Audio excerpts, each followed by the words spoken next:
Good morning. I believe we are now live. Welcome to the first public hearing for the inquiry into road tolling regimes. Before I commence, I'd like to acknowledge the Gadigal people, who are the traditional custodians of the land on which the Parliament sits. I'd also like to pay my respects to elders past, present and emerging of the Eora Nation and extend that respect to other Aboriginals who may be watching this webcast today. Today's hearing is being conducted virtually. This enables the work of the committee to continue during the COVID-19 pandemic without compromising the health and safety of members, witnesses and staff. As we break new ground with the technology, I would ask for everyone's patience. We've already had a little bit of that this morning, so thank you very much for your patience as we work through the technical difficulties that we may encounter today. If participants lose their internet connection and are disconnected from the virtual hearing, they're asked to rejoin the hearing by using the same link that was provided to them by the committee secretariat. Today we'll be hearing from a number of stakeholders, including the Transport Workers Union of New South Wales, Legal Aid New South Wales, and organisations representing the bus, freight and heavy vehicle industry.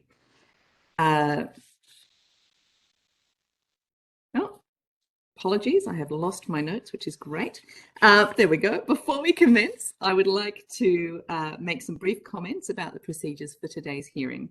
While parliamentary privilege applies to witnesses giving evidence today, it does not apply to what witnesses say outside of their evidence at the virtual hearing. I therefore urge witnesses to be careful about the comments that you may make to the media or to others after you complete your evidence. Committee hearings are not intended to provide a forum for people to make adverse reflections about others under the protection of parliamentary privilege. In that regard, it is important that witnesses focus on the issues raised by the inquiry terms of reference and avoid naming individuals unnecessarily. All witnesses have a right to procedural fairness according to the Procedural Fairness Resolution of the House adopted in 2018.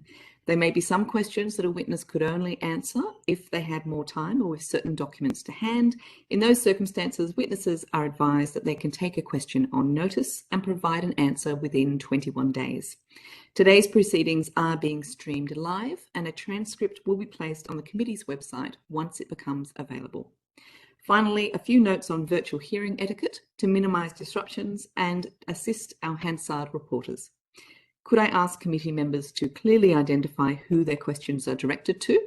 And could I ask everyone to please state their name when they begin speaking? Could everyone please mute their microphones when they're not speaking?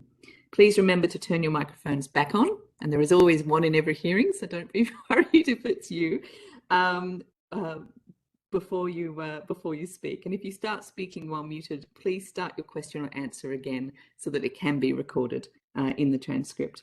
Members and witnesses should avoid speaking over each other so that we can all be heard clearly. Also, to assist Hansard, may I remind members and witnesses to speak directly into the microphone and avoid making comments when your head is turned away. So I will now welcome our first witnesses. First, could each witness please state their name and position title and swear either an oath or affirmation? And we'll start with you, Mr. Kilgariff.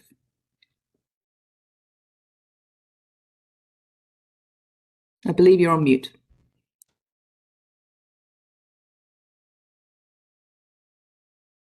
Surely that will go down as the saying of the last few years. My name is Michael Kilgariff. I'm the CEO of Roads Australia. And my affirmation is I solemnly, sincerely and truly declare and affirm that the evidence now about to be given by me shall be the truth, the whole truth and nothing but the truth. Thank you, Mr. Kilgariff. Then Mr. Christie, could you please state your full name and position title and swear either an oath or affirmation? Good morning, Royce Christie. I'm the Director of Policy at Roads Australia. I solemnly, sincerely and truly declare and affirm that the evidence now about to be given by me shall be the truth, the whole truth and nothing but the truth. Thank you very much, Mr. Christie. You now have the opportunity to start by making a short statement if you like. Please keep it to no more than a couple of minutes. Well, thank you. Look, I will make a brief statement just by way of introducing our comments this morning. So thank you again for the opportunity to appear today and address some of the issues both raised in our submission and by the terms of reference. So just to provide some context around our organisation, Roads Australia is the peak body for roads with an integrated transport system. We bring industry, governments and communities together to lead the evolution of Australia's roads, integrated transport and mobility networks. So of the 150 plus members included in our membership are transport agencies, road owners, major contractors and consultants, material suppliers, service and technology providers and other relevant industry groups. So we bring a very diverse range of I guess, interested parties to the table. We promote a collaborative and solutions-focused approach to policy development. So we strive to achieve a robust integrated transport system for people and freight that values and invests in all modes of land transport. We uphold the principles of a safe, inclusive, sustainable, economic and socially valuable roads industry for all Australians. So we welcome the opportunity to contribute to the committee's deliberations because the issues you are examining does have a bearing on our key policy issues. We understand that government is fundamentally about prioritising and allocating resources for which there are competing interests. And that's certainly true when it comes to the development of transport infrastructure. Governments have to consider which projects need to be supported and how they can be funded or financed within prevailing financial circumstances. Fundamentally, engaging the private sector in the development and operation of transport infrastructure allows more of that infrastructure to be provided for the community. Moreover, it generally enables it to be provided more rapidly than would be the case if the infrastructure was fully funded by taxpayers, giving competing demands for finite taxpayer resources. So in the case of road infrastructure, the core question confronting governments is whether the whole community shares the cost, which lowers the cost per person, or whether more of the cost can be borne by those who gain the biggest benefit from the road, namely those who choose to use it. Of course, this policy consideration is one for each government to determine. However, Roads Australia's view is that the involvement of the private sector in designing, constructing, financing, operating, and then maintaining toll roads facilitates innovation and ultimately leads to better project and community outcomes. Toll roads in Australia and around the world offer a level of transparency similar to that afforded by public transport services, which lets customers make an informed choice. In the case of a toll road, the customer knows what the cost of the fare is to use that road, just as they know the cost of a public transport service before they use it. This allows customers to make a determination about what is more important to them, their time or their money. If it is the latter, they will select other toll-free routes. So WestConnex plays a critical role within Sydney's integrated transport network and supports vital road transport connections, for example, to the Sydney Airport and key freight precincts such as Port Botany. From an individual road user perspective, it also significantly reduces journey times and traffic congestion while improving road safety on key commuter routes through Sydney's road network. The development of the WestConnex projects with a private operator has also elevated the use of technology in its operation. The use of smart motorway systems to manage the traffic flows and the use of underground navigation technology that delivers an enhanced customer experience for users are just two obvious examples of the role of technology in our transport system. This technology reduces congestion and enhanced traffic flow, also engenders an environmental benefit as greater efficiency and shorter journey times produce fewer emissions. So in conclusion, Roads Australia believes that partnerships between government and private sectors, the private sector providers, has enabled a more rapid delivery of higher quality, more efficient, safer and more sustainable transport infrastructure across many Australian cities, not just Sydney. And for example, of course, we point to the successful rollout of partnerships between government and the private sector in Melbourne. We thank you for the invitation to appear and we look forward to engaging with your questions. Thank you very much. Now, if it's okay with you, we will keep you just a few minutes later than we had scheduled to make up for some of that lost time. So we'll finish at 10:35. I will begin with questions from the opposition. Thank you, Chair, and thanks for your submission to the committee. I think we've certainly found it useful. A question to Mr. Kilgariff. Firstly, you're certainly not opposed to tolls. You think that road user funding could be improved. On the question of where that funding is spent, one of the views that's been put by the community is that there is a bit of an imbalance between the remarkable tollways that are running through Sydney, this quite remarkable infrastructure, and then what they see travelling on their suburban road, even arterial roads. Do you have any views about the relative investment into these different bits of the road network? Well, fundamentally, that's a decision that governments need to make themselves as to exactly which roads are tolled and which ones aren't. But I mean, our view is that the tolling of roads generally in the overall transport mix, not only in terms of how it applies to roads, is one that governments quite rightly should consider.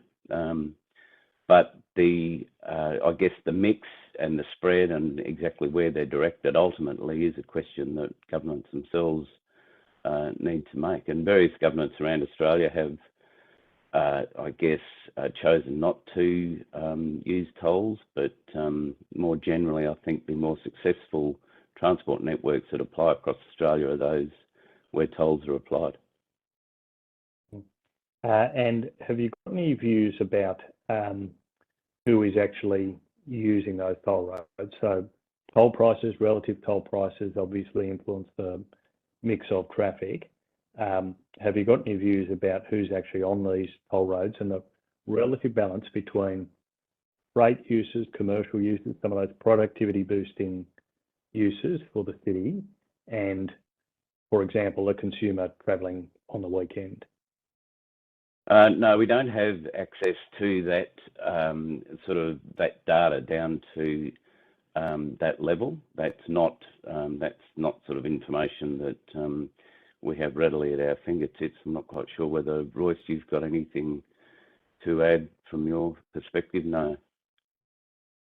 I mean, the one thing I could say is that in former roles I've been involved in the freight and logistics industry, there has been general support for the concept of tolling on the basis that freight companies believe that they can get better efficiencies and better utilisation of their fleet if they were able to use a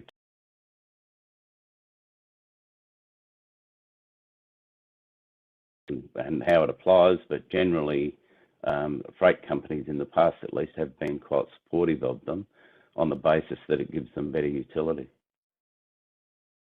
Yeah. And again, you've indicated that you're supportive of tolling, but you do believe that the road pricing system could be improved, that there are concerns about the fairness of toll rates. Just tell us in a bit more detail how you see that being improved.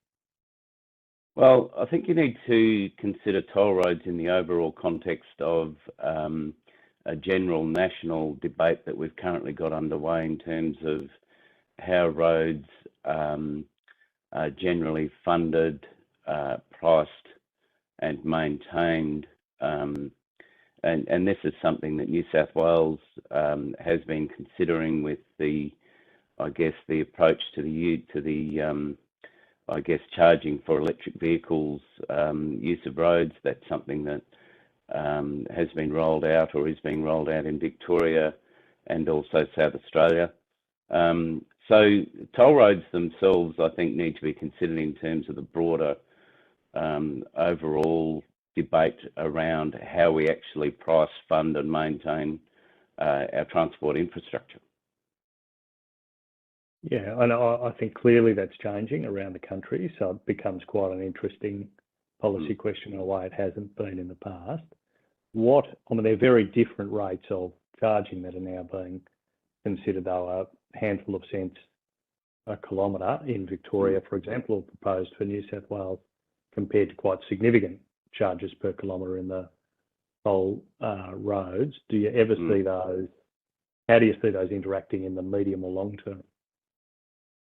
Look, good question. Obviously, at some stage in the future, there will need to be, I guess, an approach that, I guess, applies some sort of national consistency in terms of the technology, or at least the interoperability of the technology. But I don't ever see that there would, for example, be a nationally consistent price approach to the use of roads. What we'll get is a nationally consistent methodology as to how it's applied. But I mean, roads themselves, by virtue of how they're constructed, how they're maintained, by virtue of that, by necessity, there will be a different price attached to different pieces of infrastructure, depending on the method of construction, the level of congestion, the time of the day, and where it is. So, I mean, we don't have a particular view, for example, just drilling down into the Sydney market as to, what level of price there ought to be. Our view is that more generally we are in support of some sort of a, private sector engagement in the, the designing, constructing, owning and maintaining a road network, and a toll is obviously a way to do that. Great, thank you for that. I might hand now either to my colleague or back to the chair. I'll ask some questions if that's okay, Chair. Good to see you again, Mr. Kilgariff. Look, as a representative of Roads Australia, I'm just going to presume it's a given that you are pro-road. But what I was actually asking about is, I'm interested in just your views as to some of the principles that you think should inform a tolling regime. Do you think that tolling regimes should be constructed as a way to recover the cost of building a road, or do you think it should also include the opportunity for road operators to make profits as well? And Royce, have you got a view on that one? Thanks, Michael. Just for confirmation, Royce Christie, Director of Policy, Roads Australia. I think the premise is a little bit different for the way a charge should go through. When private finance is used, as any superannuation company will tell you, if they're providing private finance, they're looking for a steady, long-term income stream, which requires at least a quality of profit for that private finance to go into a road. So economically speaking, there should be some return for a private financier towards a toll road. So in that what sense, I'm talking about, just to be very specific, I mean, look, again, I'm not against the idea of for-profit involvement, because if you wish to attract this level of capital to stay for this level of time, then of course the owner of that capital will want a return.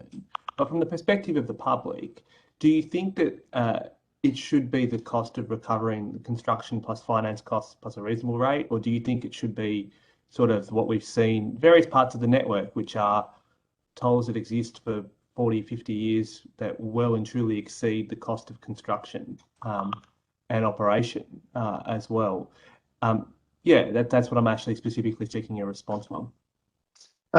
More generally speaking, transport network pricing, if you look at it, it needs to meet a number of government objectives, and government needs to set those policy objectives of what outcome they're actually seeking. So it falls back to a government policy response.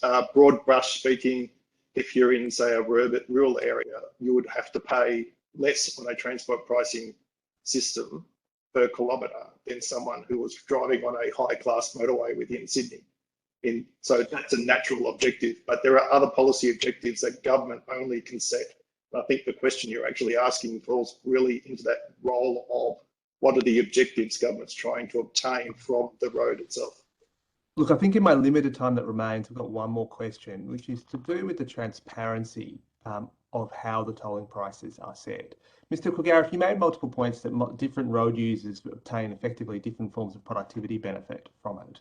do you think that each user of the road should be charged in proportion to the productivity benefit they're obtaining from using a toll road?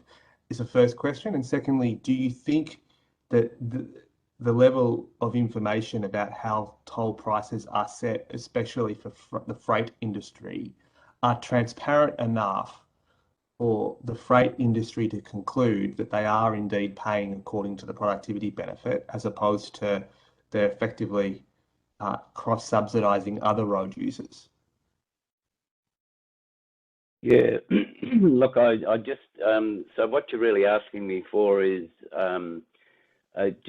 just to understand the question is, do I think that the differential between, say, a private vehicle and a heavy vehicle is efficient and transparent? Is that what you're asking? Look, effectively, but perhaps I can put this to you in a real world context. For example, trucking multiply, I think, on the North Connects is 3 times that of road users, as well as the trucking industry is by law required to use it as well. Now, you made the point that some trucking operators are fine with that because they feel like they achieve better fleet utilization. My question to you is that the type of policy that you would favour? That is, multiples for the freight industry in excess of other users? And now that I mention it, are you also in favour of policies that would compel the freight industry to use toll roads?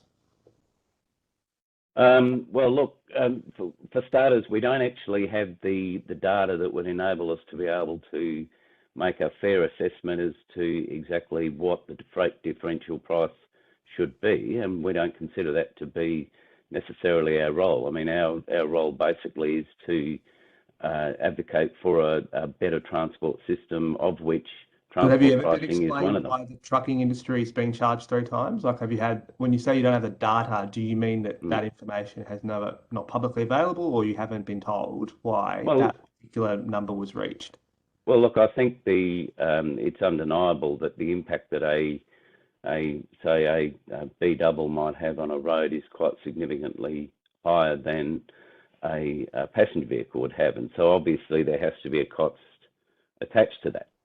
And the nationally recognised differential is 3 times that of a passenger vehicle, and it seems to be accepted nationally, or at least New South Wales and Victoria. That is the freight differential that is applied. Sorry, that's cost recovery. That's not productivity benefit, though. If you're talking about wear and tear on the road, as opposed to what productivity benefit, which one should we be using? Is it the wear and tear of a road by a B double, or is it the amount of time that the freight industry saves? Well, it has to be, as Royce said before, there also has to be a recognition that a private operator of a road does need to get a return on their investment, taking into account some of the wear and tear on the road. The other thing, by the way, that I think is not often taken into account is the fact that when you spend quite considerable amounts of money on transport infrastructure, such as a major road, the ongoing maintenance costs attached to that are actually quite significant, and they're often not taken into account, even when we talk about what the cost of a road might be. So there's an ongoing maintenance cost attached to a road that is often not immediately transparent or even evident at the beginning of an operation. Mr. Mookie, I will interrupt you because you have gone about 7 minutes over your time, and we do have limited time. I will just ask a couple of questions before we pass to government members. Would you say that is your organisation in favour of user pays for all major public infrastructure, or really just roads? Well, Roads Australia, interestingly enough, even though our name is Roads Australia, we actually have very much a focus on integrated transport systems. And so you are just as likely to hear us talking about the necessity for there to be a significant road network as you are to hear us talking about the requirement for a rail network, be it passenger or freight. So look, our focus really is on an integrated transport system, and the pricing that I guess, is attached to that, you know, reflects, I guess, the need for that network to be owned, operated and maintained. So does that apply to schools and hospitals as well? If we build a new school, is that supposed to be user pays within your kind of, I guess, your ideology when it comes to roads and public infrastructure? Well, that's not really, doesn't fit within what we consider a transport system. So that's not really. So let me take a step back. In your submission, you talk about how people are sometimes confused or concerned about toll prices because they believe that that roads come out of general taxation revenue, and so they believe they've already paid for it already. In the same way that you might believe that your taxes are going towards schools and hospitals and other essential public infrastructure. How is it that roads have, I guess, become more normalized as a user pays part of society, whereas other bits of essential public infrastructure haven't? Why are roads different? Look, I think you're really talking about a question of social policy there that is way beyond the remit of Roads Australia. I mean, we talk about transport infrastructure and the benefit that a good transport system can bring to a community and society, but you know, I think the question of some of those other social infrastructure matters, such as health, are way beyond the remit of you know, of what we're here today to talk about. Understand. As my colleague said at the beginning, you're obviously pro roads. It's in the name. Could I ask you about another statement in your submission where you talk about how the need to fund government services means that sometimes you need a user pays or a direct payment in order for important bits of infrastructure to get built. You say that without that option, many worthy projects would be delayed because governments simply wouldn't be able to afford to build them. Given that Sydney is, I believe, the most tolled road system, has the most tolled road system in the world, does that mean that the current Liberal National government is just particularly bad at managing its finances? Why can't we afford to build roads without going to a user pays model? Look, again, I think you're talking, you know, matters of government choice there that are way beyond the remit of Roads Australia. But again, I just reinforce the fact that when it comes to a transport network, we believe that a toll price is part of a mix of measures that governments can employ to ensure that we get a good transport system across any city. And that has been applied very well in Melbourne, and it has applied in Sydney as well. And I think without a doubt, the level of transport infrastructure that is now being built across Sydney, some of it would not have been possible without the approach that the New South Wales government has applied in terms of the ownership and operation and maintenance of that network. And a toll is just, again, one way that the government can actually, you know, I guess, ask the community to contribute towards the use of roads that they themselves are using. My final question is, how do you view the role of registration fees versus tolls when it comes to paying for road maintenance? Yeah, look, that's a good question, and I think it refers, or I would refer back to the points we were making earlier about the rollout nationally of a new, I guess,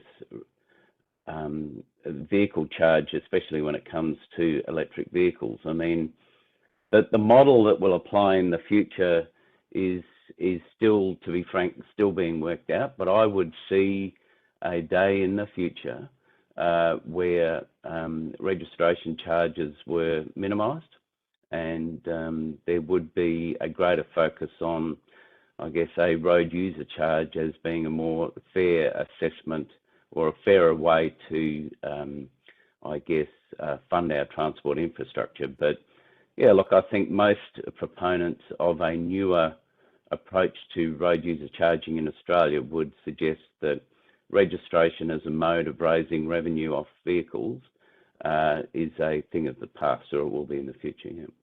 So if we have a road user tax, which is effectively making every road a toll road, when you leave your house, you're charged per kilometre driven, is that destined to replace tolls, or would it be in addition to tolls? Yeah, look, again, I think that needs to be a question that governments do examine in the not too distant future. How will a national approach to road user charging work with tolls? I mean, obviously, in an ideal world, the two would be complementary, and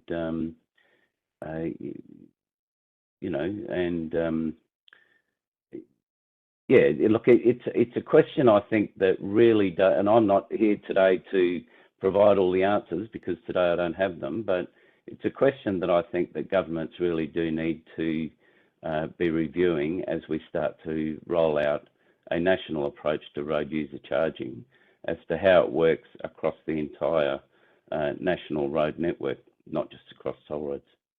Thank you. I'll hand over to the government for questions. Thank you very much, Madam Chair.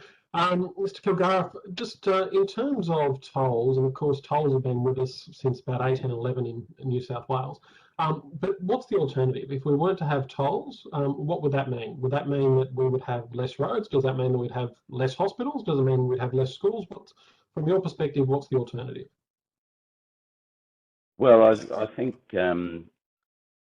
you just need to go back to our submission where we said that ultimately it's a question for government as to how they allocate their resources between competing interests, and obviously competing interests are transport networks, social services such as hospitals, schools, etc. So look, whether in fact there would be less roads or less hospitals or less schools is difficult for me to sit here and make a prediction, but we are proposing that a toll is a sensible way of making sure that a city such as Sydney does have the transport network that it needs and deserves. Because there's a finite amount of money, isn't there? And this is one way of adding additional resources into the pie to be able to effectively create more for the citizens of New South Wales, even if there is a cost attached to it. Would you agree with that statement? Well, that was the premise of our submission, that in fact a mixture of toll roads does allow a city such as Sydney to be able to invest in a transport network that otherwise they would not have readily had access to. And I just want to go back to the interaction you had with Mr. Mookie with respect to the triple rate for heavy vehicles. Now, I think you were talking about the road maintenance costs that would be incurred with heavy vehicles. Would there also be a congestion impact as well of heavy vehicles because of the size that they take, the size of the vehicles and the amount of road that they take up? Is that something that's factored into in terms of that multiplier as well? Look, again, how that multiplier is applied is really a question for the road owner and the government, but undoubtedly, if you look at the use of roads generally, not just by heavy vehicles, congestion is one of the issues that needs to be taken into account when determining a road price. I mean, Infrastructure Australia in previous years has done some great work around what the cost of congestion is. And look, congestion as a cost, by the way, is not one that is readily apparent in that it's not visible, but the cost of congestion is borne by the entire community.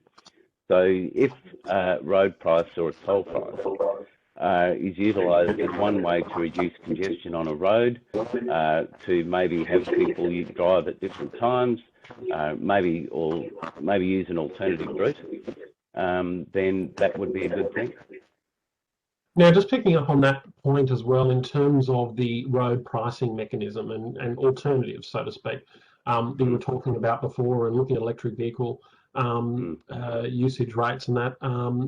Now, there is certainly a premium, isn't there, a time premium when it comes to toll roads, typically, that they are faster than what you'd get on the major arterial roads. And so people pay a premium for that.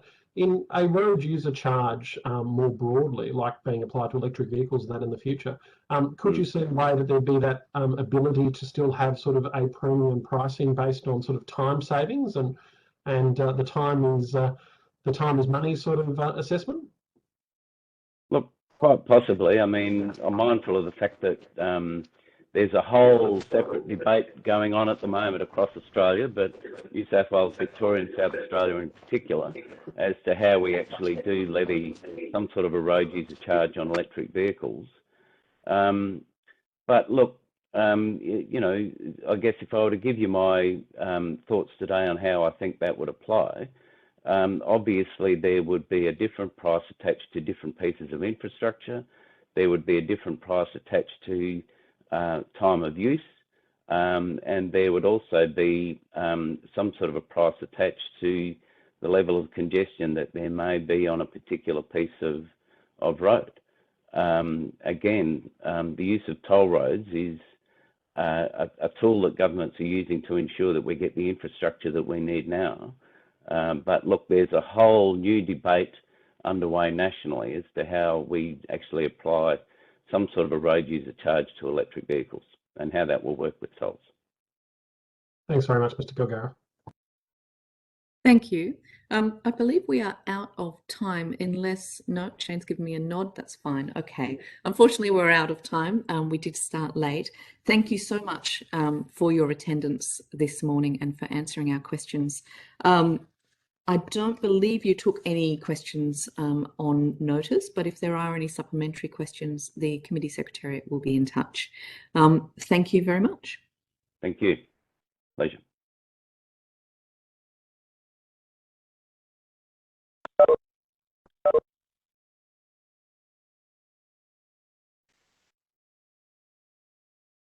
We'll just get our next witnesses online.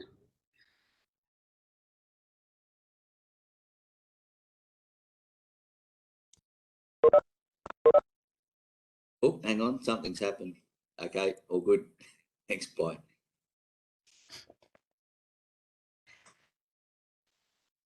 We can see and hear you, Mr. Threlkeld. And I think we also have Mr. Whip.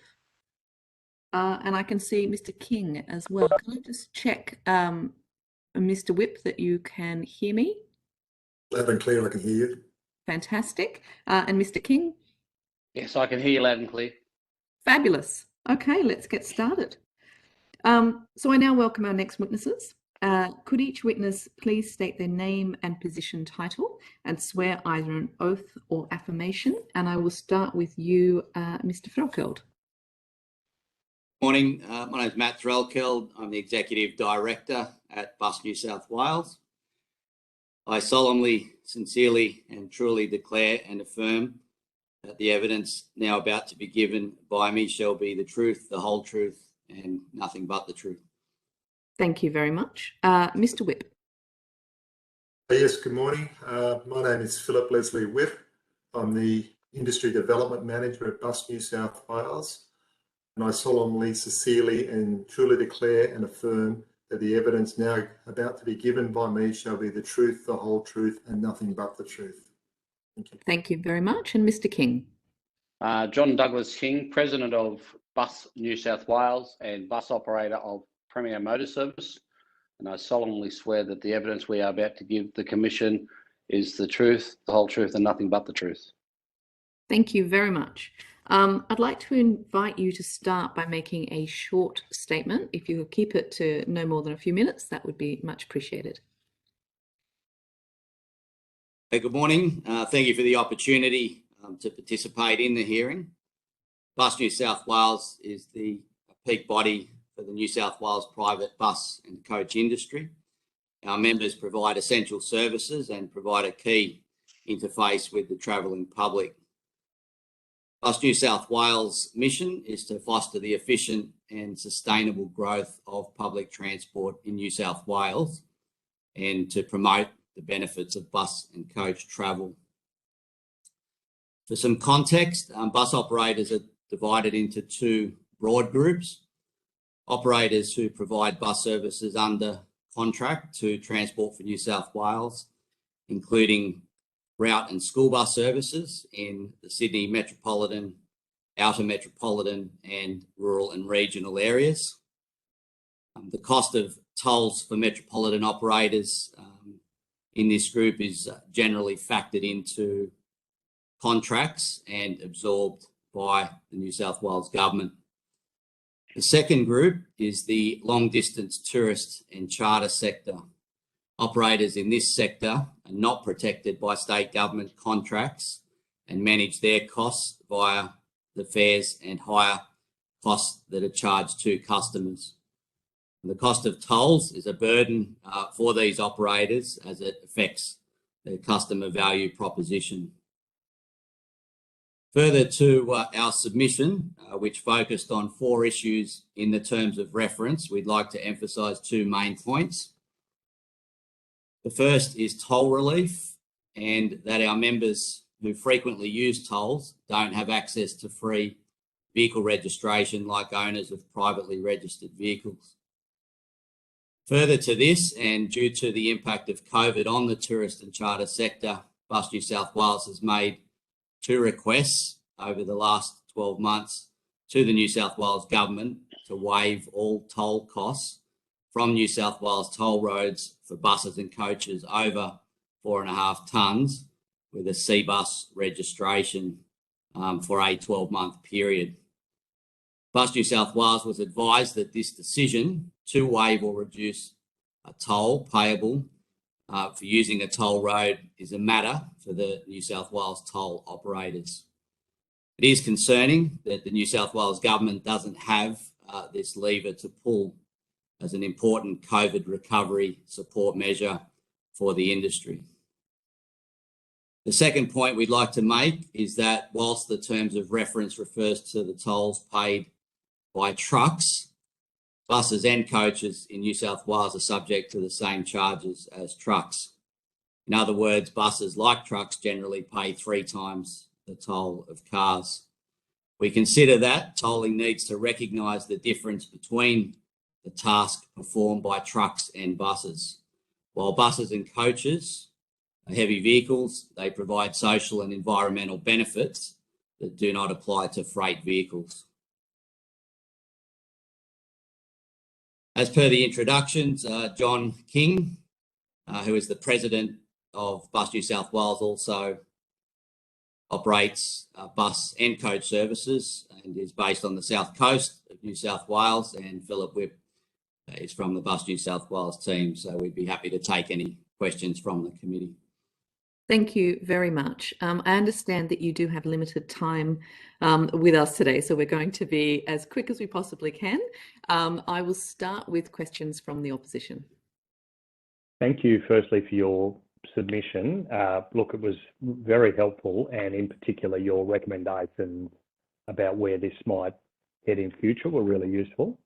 I just had 2 questions. One was in relation to what you talk about for one portion of the bus industry who are largely driving under contract to Transport for New South Wales. You say the cost of tolls for this sector is generally factored into contracts and partly absorbed by the New South Wales government. Just give us a little bit more detail. How much is absorbed and what is not absorbed?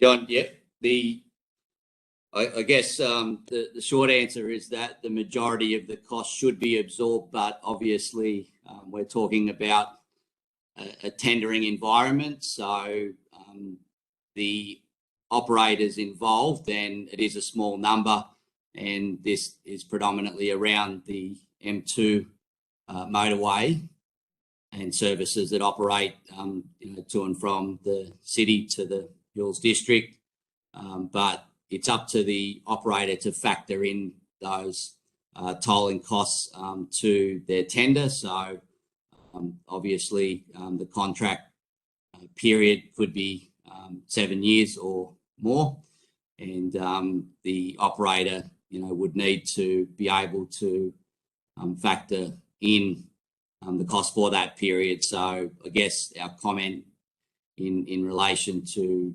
partially being absorbed, relates to the fact that there's some risk involved in making that estimate over that period of time. Really helpful. Yeah. Thank you. And finally, I might just give you the chance to expand on this point in your submission. You say many operators are citing that their annual toll fees are now costing more than their fleet registration and compulsory third-party insurance combined. What sorts of bills are we talking about here?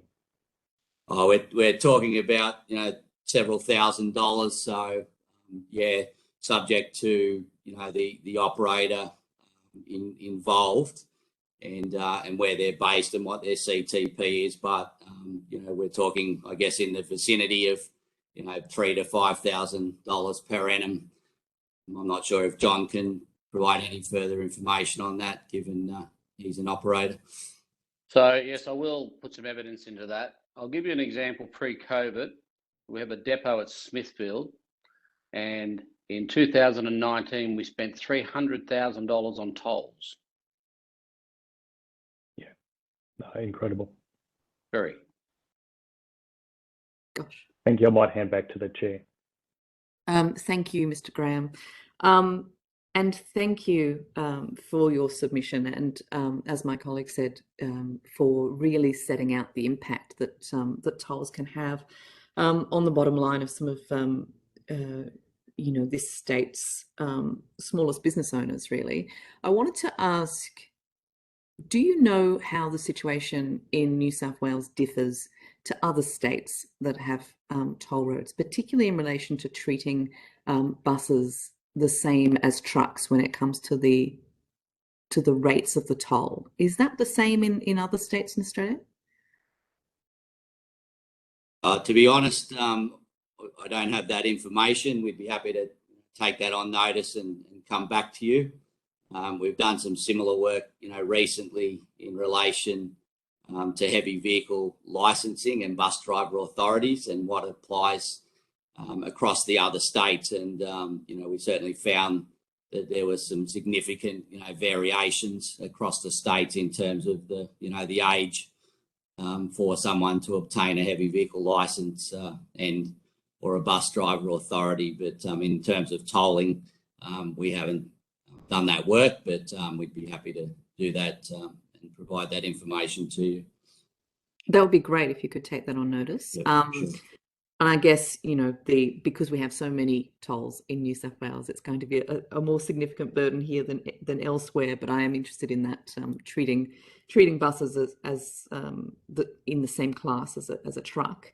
How many toll roads in New South Wales have bus or high occupancy dedicated lanes? Do you know? I don't know offhand the exact number. But yeah, it's a minimal, is my understanding.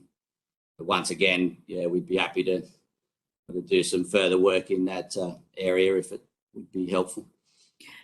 Just a final question before I hand to the government. Do you think that by virtue of so many of our toll roads being privately owned, that provides less flexibility for our government to encourage the use of high occupancy vehicles like buses? I think it, certainly influences it, and similar to the opening remark that we made in relation to the impact of COVID on the tourist and charter sector of the industry, and the ability for government to be able to provide some relief there. So the short answer is that yes, our understanding is that it would be difficult for government to influence what happens in that area based on the current contractual arrangements. Thank you. Members of the government. Mr. Mallard. Thank you, Ms. Boyd, and thank you for coming along today and your submission. I have some sympathy to your argument about the social good that buses provide. The question in my mind is, would not the bus operators build the cost of tolls into their business model, the financial model, just the same as they build the cost of new tyres and fuel and cleaning the bus. So wouldn't they build that into that product they're selling and then recover those tolls through essentially the charge to the customers? Yes, that's correct, and I'll let John come in. But yeah, that's I guess the issue and my comment earlier in relation to the customer value proposition. And for some groups, whether they be pensioner groups, social groups, or school groups, it's now got to a stage where operators are having to itemise tolls when they're providing quotes to these groups to hire a bus, because the cost is obviously increasing, and it's important for operators to be transparent with their customers. But it does impact, I guess, the overall proposition for the operator when they're trying to be competitive. I understand that. It's a very competitive sector, competitive economy. But couldn't you be making the same argument? Well, we should be paying GST on tyres, or we should be paying fuel tax because we're providing a community benefit with transport. Yeah, look, I mean, you can make that argument, but certainly our view is that in terms of buses taking cars off the road and providing group travel, that it does provide those social and environmental benefits, and ideally if the actual total fee that was charged to a group to hire a bus was less, based on not having to add the toll cost, then obviously that's a better outcome for the group, and hopefully that then increases demand for those type of services, which obviously provides a benefit for the operator. My last question, I know you've got to go at 10:30, I believe, is I was interested in your submission. You sort of tangential to our inquiry, but we can look at other things relating to tollways. Is that you suggested that there should be bus overlays? Is that what you call them? Yep. Constructed on motorways. Yes. Yep. You want to touch on that? Yeah, sure. Look, I think if we look at the M2 and the infrastructure that's available there to allow bus passengers to access bus services, it's been quite successful. But then we've seen other toll roads, such as the M5, for example, built, without any provisions for the public to be able to potentially, utilise a bus service on that toll road. So you're effectively talking about bus stops. A bit short-sighted. Yep. You're effectively talking about large bus stops, bus bays to pull in and pull out. Yeah, that's correct. Yep, that's right. All right. Thank you. That's the end of my questions. Thank you, Mr. Mallard. And thank you to all of you for coming. I'm sorry that we have run out of time for you. I understand there were a couple of questions taken on notice, and you'll have 21 days to respond to those. But the Secretariat will be in contact with you to explain that process, and also in relation to any supplementary questions that might be coming your way. So thank you very much. We're going to take a 2-minute break before we have our next witnesses. Okay, I think we can get started again. So I will welcome our next witnesses and ask each witness to please state their name and position title, and to swear either an oath or affirmation. And if I could start with Mr. Olsen. Thank you. Richard Olsen, New South Wales State Secretary for the Transport Workers Union. I take the oath. I swear that the evidence now about to be given by me shall be the truth, the whole truth, nothing but the truth. So help me God. Thank you. Mr. Webb. Thank you. Gavin Webb, Chief Legal Officer of the Transport Workers Union of New South Wales. Make an affirmation. I solemnly, sincerely and truly declare and affirm the evidence now about to be given by me shall be the truth, the whole truth and nothing but truth. Thank you. Thank you. Mr. Newton. Paul Newton, owner driver. I'll take the affirmation. I solemnly, sincerely and truthfully declare that the evidence that be given by me shall be the truth, the whole truth, and nothing but the truth. Great. And Mr. Finlay. Glenn Finlay, owner driver. Take the oath. I swear that the evidence now about to be given by me shall be the truth, the whole truth, and nothing but the truth. So help me God. Thank you. Would you like to begin by making a short statement? If you keep it to just a few minutes, that would be great. Good, thank you. I'm sharp. I'll begin by thanking the committee for the invitation to participate in this hearing. I'm attending in my capacity as the State Secretary for the Transport Workers Union of New South Wales. I am joined by Gavin Webb, our Chief Legal Officer of the TW, Paul Newton, owner driver and TW delegate, and Glenn Finlay, owner driver and TW co-delegate. I'll begin by stating the obvious, that toll road costs are an enormous issue across the entire road transport industry and only getting worse over time. Our industry is one of the most cost competitive in the nation. Major retailers at the top of the supply chain, whether it's big supermarkets like Coles and Woolworths or big multinational retailers like Amazon, are feeding their profits by squeezing transport operators to breaking point. In this environment, all operating costs become significant, particularly for owner drivers like Glenn and Paul, who are responsible for all operating costs of their vehicle. And while just about every operating cost for owner drivers has increased steadily over the years, none have increased as massively as toll roads. Some runs which drivers use to complete for free or at a minimum cost now can exceed $50 one way for heavy vehicles. While some owner drivers are compensated for the use of toll roads by their principal contractors like Glenn is, most are not as fortunate and are required to absorb these costs themselves.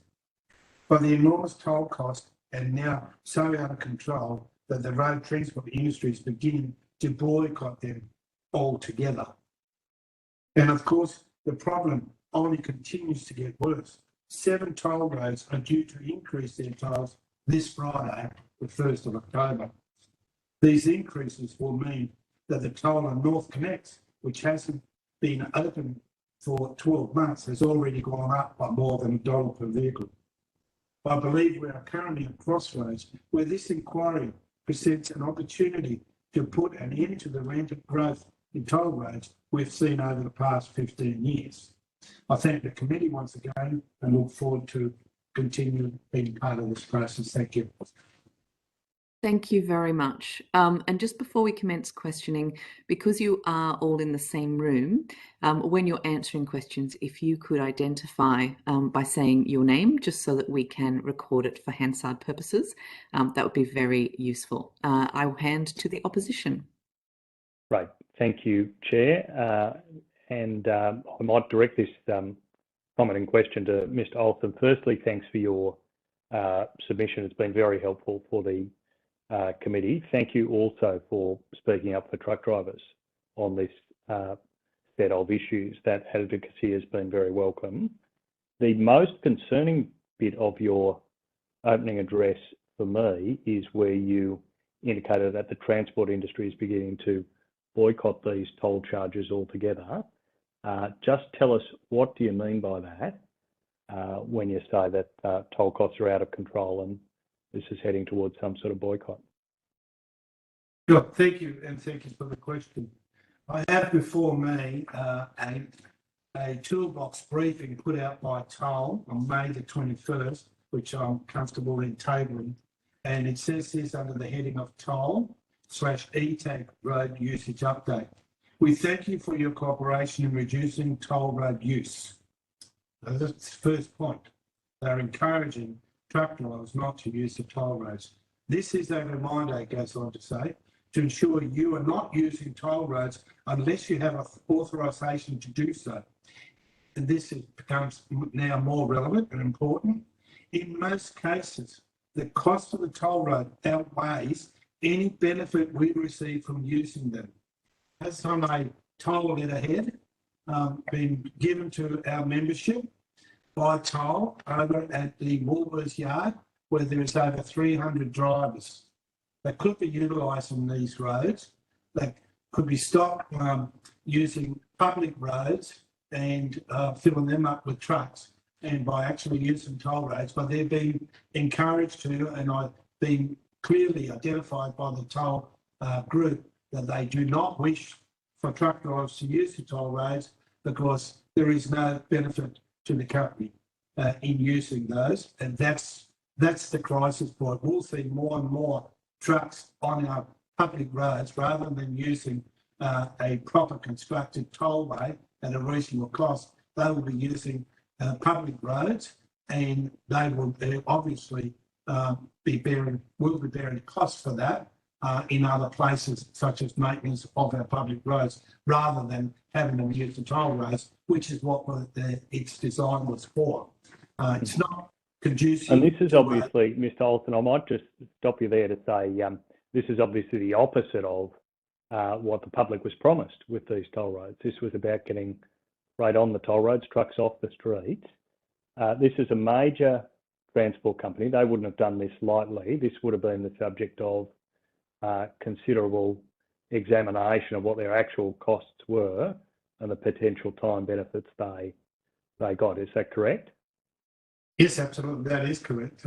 This is obviously the carnage of the Woolworths products. And as we know, there is a Woolworths store in every suburb in Sydney in particular. So that's the first point. And of course, this stretches out not just to the Woolworths contract, but to all toll vehicles in the Sydney surrounding area. And there will be hundreds, if not thousands of more vehicles that are not using tollways as was promised in the setting up of these tollways to get the trucks off the roads and onto tollways. And we know that particularly on the M5 corridor, there are thousands of extra trucks, thousands of extra vehicles on the street. The most recent figures show perhaps 6,000 extra daily trips off these roads and onto suburban streets. What you're providing with this memo is an explanation for why we're seeing those trucks in our suburbs. Is that correct? Yes, absolutely. That is correct. Because it goes to cost. Yeah. This big business can afford it, and owner drivers certainly cannot afford it. Yeah, and that's really setting up a conflict in our city, isn't it, between drivers who are either can't afford to drive on the toll roads, some of those may be choosing, or are directed to drive through suburban streets to do their job. They obviously wouldn't like doing that. They don't like hitting these suburban streets and causing that traffic mayhem. Aren't we setting up a conflict across our city with this approach? Yes, we are. And we see more and more of this happening every day. And it's not conducive to an efficient transport industry. The amount of maintenance and repairs that needs to be done because we're using public roads, speeding up, lights, brakes, etc., and incidents on our road / accidents can be well avoided if we were on where we're supposed to be, which is on tollways that we can't afford to use. Yeah, and just on that M5 corridor, still the M5 East, some of these drivers would have driven it for free, maybe for 20 years. Now it's tolled. I've certainly spoken to business owners who moved their business and located it there next to the M5 East because of the free access, now being hit with toll charges of $10,000, $20,000 a month. What are you hearing on the ground about that issue? But we've seen quite a bit of angst from truck drivers, in particular small business owners, that have been travelling on roads and toll roads which were free in years gone past, but now has got exorbitant costs on it. And as we've indicated, look, that can be in one way up to $50 to complete a journey that was free once upon a time. That affects business directly and indirectly on their profitability in going forward. Thank you. I might turn to maybe Mr. Newton first. Just tell us your story. You've been in the industry for at least 25 years. what is the impact of, what are you seeing from the impacting of the rising cost of tolls? Yes, Paul Newton, owner driver. Significant costs have occurred. More recently, so in that M5 corridor, now it's been completed. I've got an example here of a gentleman that has significantly changed and altered his habits and his routes because of the costs incurred. He normally incurs costs of $71 per day, which roughly equates to about 12% of his daily income. It's just become unsustainable for him to complete his duties at that sort of level. So he's been forced to find an alternative route because part of his route is in that M5 corridor without any significant harbour crossing or particular road funneling that takes his vehicle on particular roads. For what's normally a 10-hour day, it's now stretched out to a 12-hour day. He's now spending a lot less time with his family. It's put a lot more pressure on him at home. It's still the same amount of money. There's no cost recovery where he can gain particular relief from that, other than being forced to pay it. So the only alternative he has is to find an alternative route. Yeah, and what you're really describing there is an individual driver making the same choice that a major freight company like Toll is directing its drivers to do, just saying that the cost of the toll roads is bigger than the benefit we're getting. I might turn to you, Mr. Finlay, just to tell us your perspective, your view about the impact of these rising toll prices. Each time the rise in toll occurs, I mean, as a delegate, I make representation to the company. And as an individual owner driver, you provide a service to that company to which any costs incurred in providing that service is my responsibility. A major company like Toll wish to not partake in providing any sort of assistance or relief in providing that service. Each time we go to the bargaining table to negotiate some sort of at least cost recovery mechanism in an agreement or a fixed term over a 2-year contract, Toll just don't want to come to the party and accept responsibility for tolls whatsoever. It's always passed on to the end user, which is the driver, even though sometimes the costs incurred to the customer is passed on by Toll, whether it's fuel, rise in expenses, always passed on to the customer, to which the end user, the driver, doesn't get any relief. I might ask some questions as well. Firstly, thank you for your appearance today. Mr. Ellison and or Mr. Webb, can I just return to that memo from Toll, in which they provide a direction to people not to use toll roads. What actions can Toll take against a truck driver who decides to use a toll road without authorisation?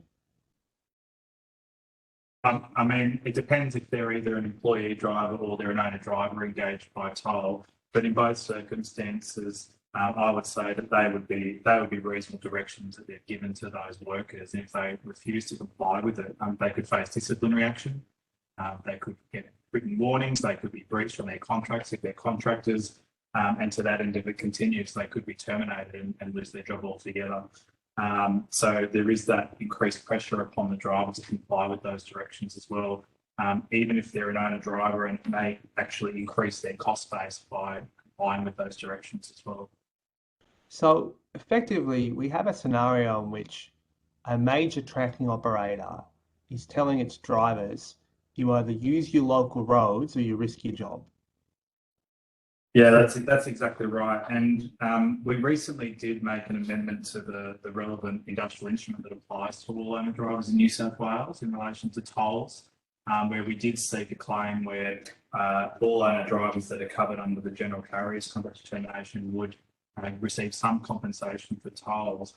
It was approved by the Commission on a consent basis, but it was strongly contested by principal contractors and industry groups such as the Business Chamber of New South Wales and the AI group on the basis that they had some ability to give express directions to drivers to take alternative routes. So in order to actually get in that determination, the ability for owner drivers to recover costs, there had to be the ability for their principal contractors to direct them to not take toll roads. And we've seen that as a result of that, there has been those directions, such as the one that Mr. Olsen referred to, a toll on their Woolworths contract to direct owner drivers to not use toll roads. So that clearly is not only an issue for the owner drivers, but for the principal contractors that engage them as well.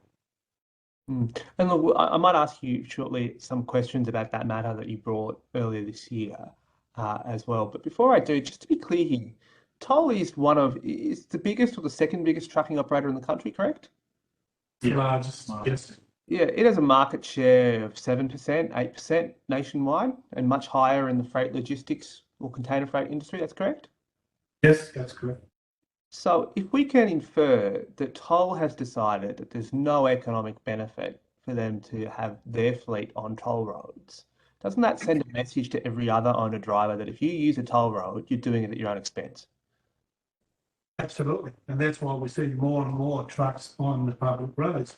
We see congestions in certain areas of Sydney, down at the M7, M8, M5, M8, up north near Pymble and such areas where trucks are not going on to the tollways but hitting the expressways when they come through. So they're going around them as much as what they can so they don't incur the cost because they're not remunerated for the recovery of that cost of being on the road. And that can be, as we've said, $50, $100 in a trip. Mr. Finlay, and Mr. Newton, how much do you spend each month or each year on tolls? Paul Newton, glad you asked that because I've actually done the sums. It's $5,623.20 per year. Per year? Per year. And as a percentage of your income, do you mind, is it what, can you give us a sense as to how much what's the impact of that on your bottom line? As a small on my bottom line, it's whether or not I go on a holiday or not. On my bottom line, that's the way I look at it. I mean, I've never really looked at it as a percentage until now, until the figures got so high. But for myself personally, I'd say that's roughly 6% for me. Yeah. Is it the same for you, Mr. Finlay, roughly? I have a company toll tag. So the company picks up my tolls. Prior to that, we were claiming the tolls back from the company, and yeah, it was quite significant. I have added a statement in there of the company toll tag and what we use. And Mr. Newton, as an owner driver, I presume you've been 100% successful when you've sought to have your principal contractor pay for that toll? Sorry, I don't quite know the principle.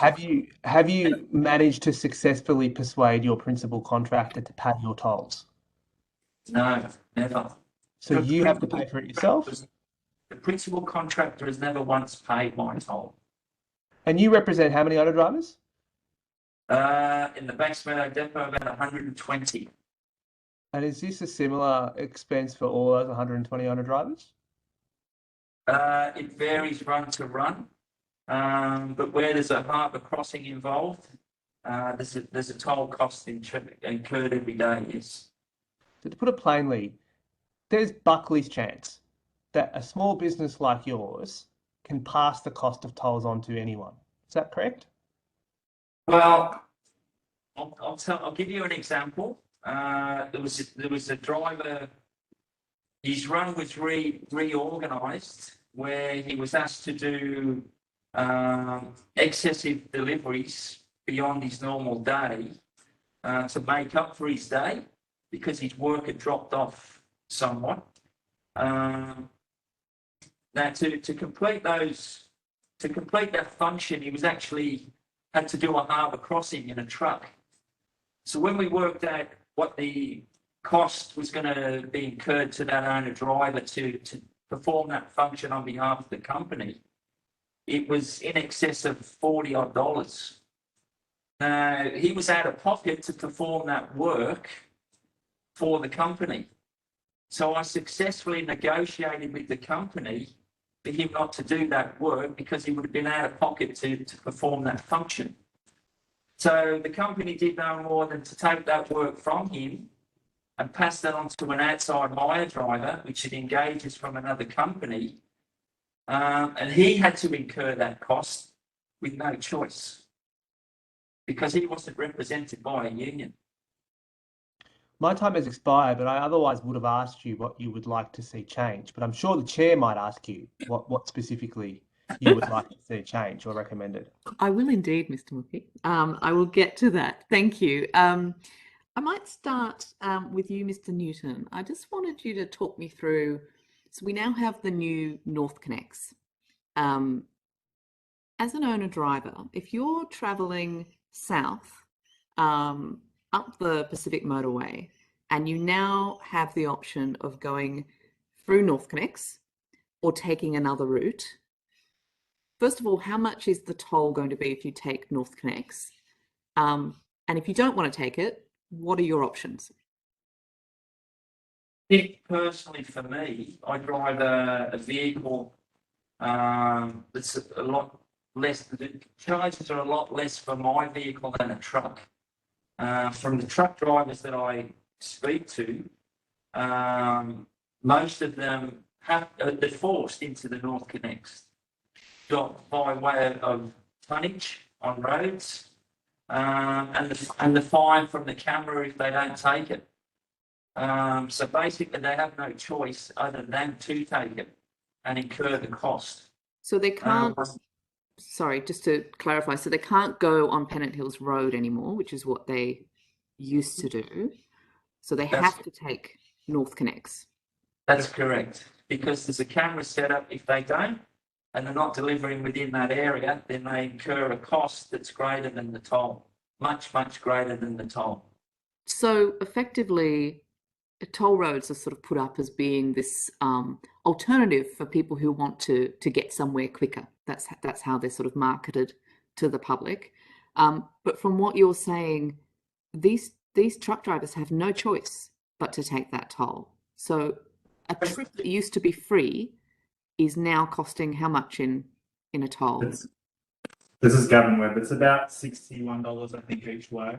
If you're going from if you're going from North Connects and heading all the way down to where we are here in major transport hubs around Western Sydney or southwestern Sydney, one way could cost up to $61 for a heavy vehicle, because it would be inefficient to go on the forced road, which is North Connects, and then come off and go onto toll roads and go all the way through.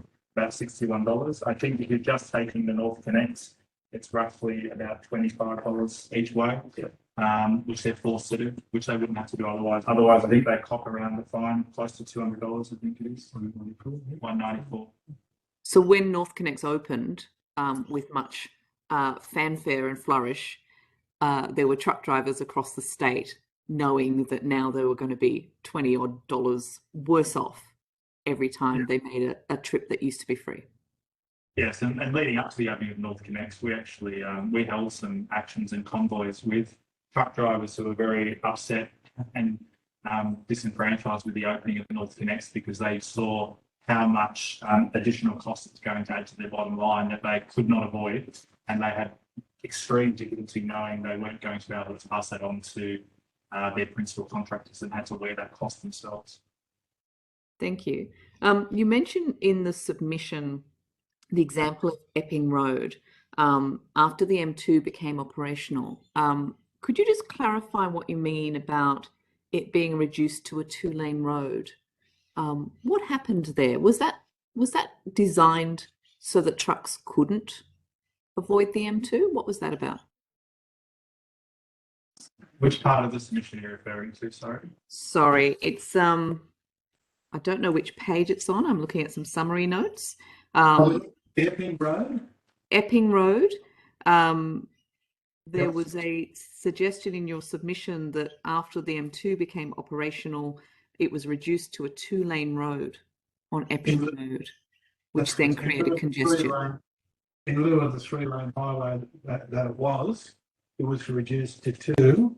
I think bus lanes was also introduced to decrease the amount of traffic that could be performed on that road and to make it more beneficial for the public to use the tollway rather than the free Epping Road as a consequence. That's what occurred there some time ago.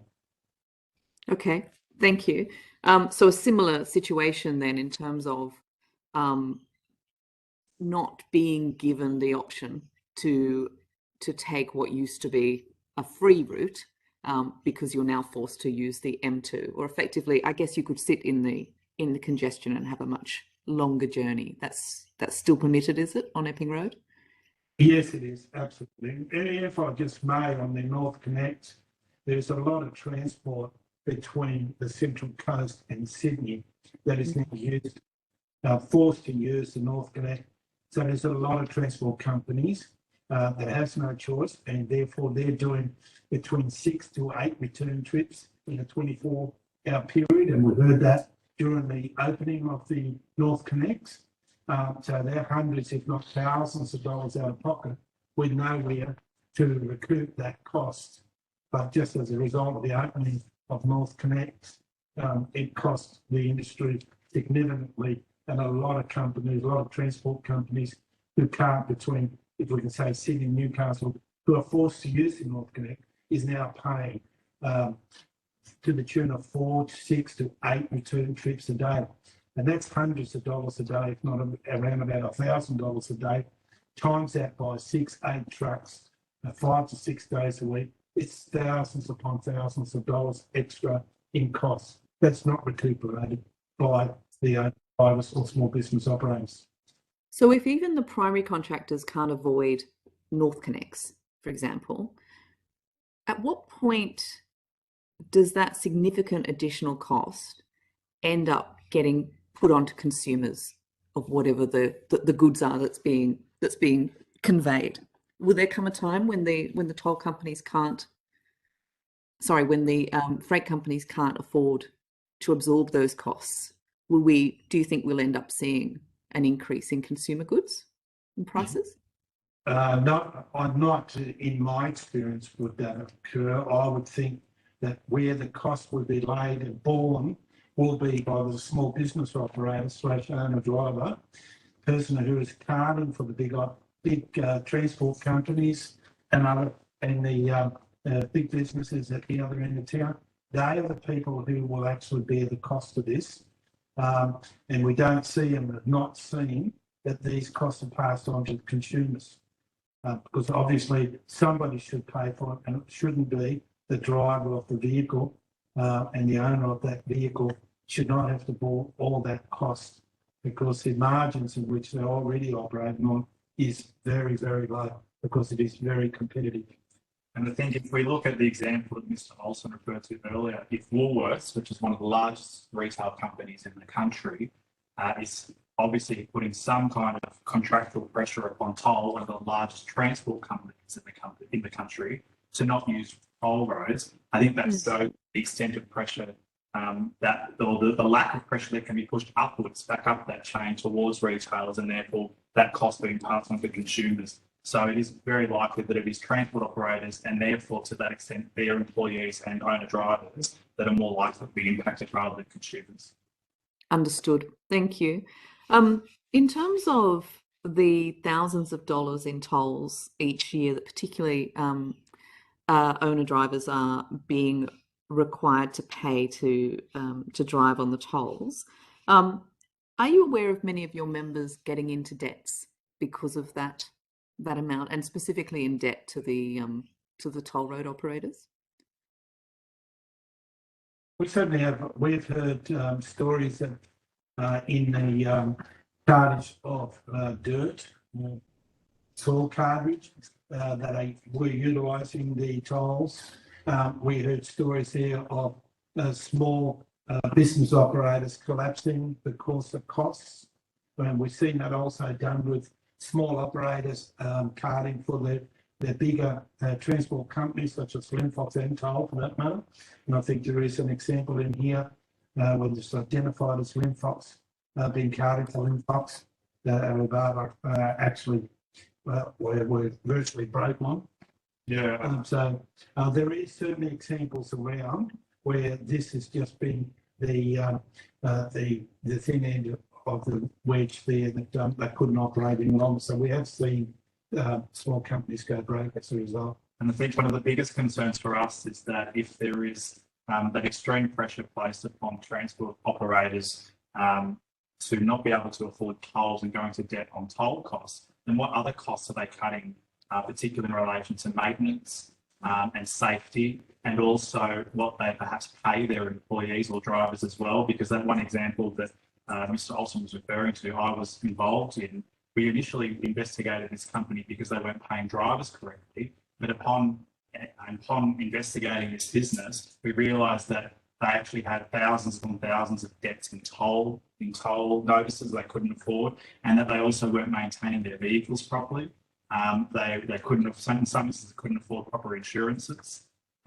So that is a huge concern to us, that if there's an additional cost placed onto these operators in being tolls, what other corners could be cut in order to ensure that they can operate safely as well?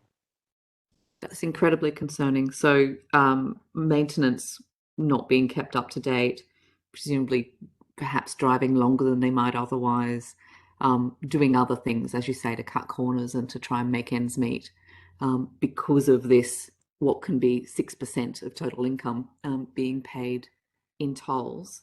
I'd say 6% is the lower end because Mr. Newton example as a smaller vehicle, but the larger vehicles who have those higher toll costs, for which we don't have any real explanation as to how those multipliers are calculated for toll roads, those costs would go up into double, triple that 6% figure of their total remuneration. Gosh. Let's turn now to sort of what we can do about this, as Mr. Mookie foreshadowed. So I note that you suggest perhaps a cap on the total toll charges, similar to what you might see on an Oyster card. Can you talk us through that and whether you've seen that in any other jurisdictions?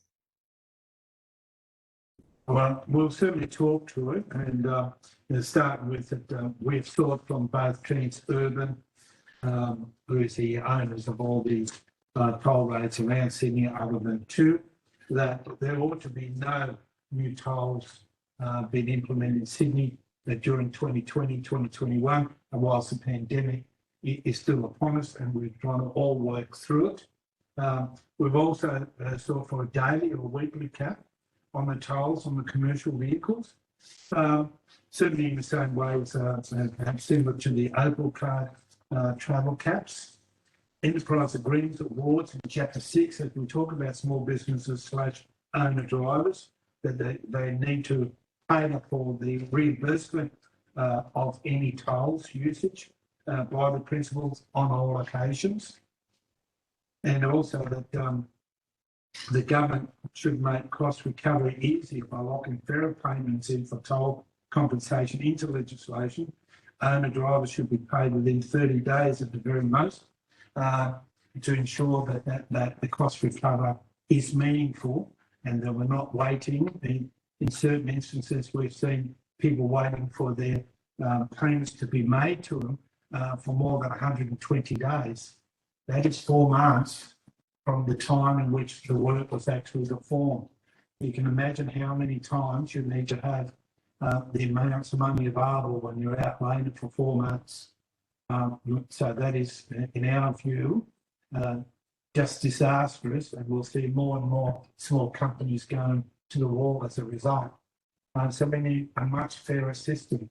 There needs to be a lot more transparency in these contracts.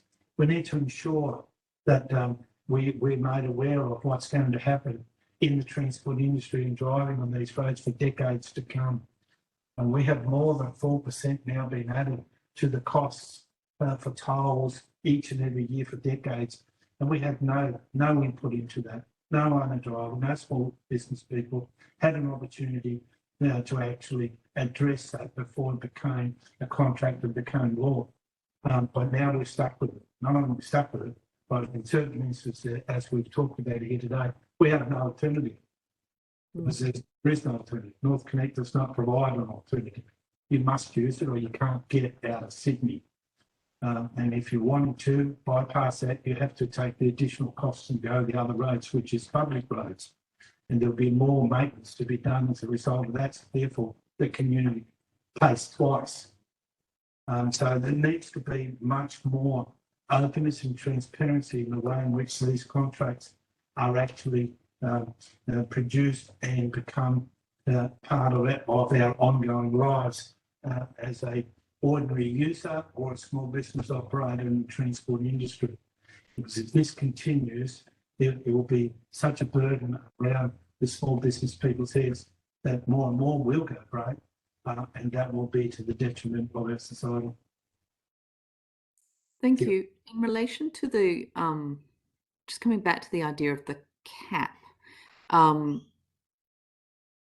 presumably a cap for, at least for owner drivers, would provide some ongoing certainty about what the total sort of monthly costs would be. Can you talk about what impact that would have in terms of reducing the stress on these small business owners? Well, Gavin, I think in the examples that we talked about before, where some operators are taking 6 to 8 trips a day on North Connects when they don't have any choice in using any other alternative route, that would have a significant and a huge impact upon their bottom line. Because if there was a cap, I don't know what it would be, but if you say they're doing 6 return trips a day, that's about $240 a day just on that road. So if there was a cap placed similar to what we see for public transport users with the Opal system, which again, in that circumstance, it's based on use. So presumably there isn't a huge impact, we would think, on maintenance and use as a result of that scheme. So applying that to toll roads for small businesses would provide immediate relief for them financially, and also it would drive what is, as we said earlier, was how the roads are sold. The incentives to use them and take heavy vehicles off the roads would create that greater incentive to be used, more efficient delivery times, better outcomes for consumers, and a better financial benefit for transport companies as well. I'm almost out of time. I'll just ask you one last question, which comes to me just from listening to this, to the experiences and to hearing of the experiences that a lot of these small business operators are facing. It does appear that we are lining the pockets of rather large corporations like Transurban, who are making incredibly big profits every year, while squeezing the bottom line for truck drivers in such a way that we are compromising the safety. We're resulting in these trucks going into back roads and all the rest of it to avoid. Do you think that perhaps we've gone the wrong way when it comes to the amount of privatised toll roads that we have in Sydney? No doubt about that. You can spend quite a bit of time in talking about that issue, but we are the most toll road city in the world, as far as I understand it. We go surpass everyone around the world as a result. The cost of this is significant, directly and indirectly, to both the transport industry and the community as a whole. We talked a bit about, and Mr. Webb talked a bit about, the maintenance of vehicles. The other significant impact that this has when we're trying not to use tollways is the fatigue legislation that is required to be observed by truck drivers of 4.5 tonne and above, where they can only drive for certain periods and they must rest in given periods.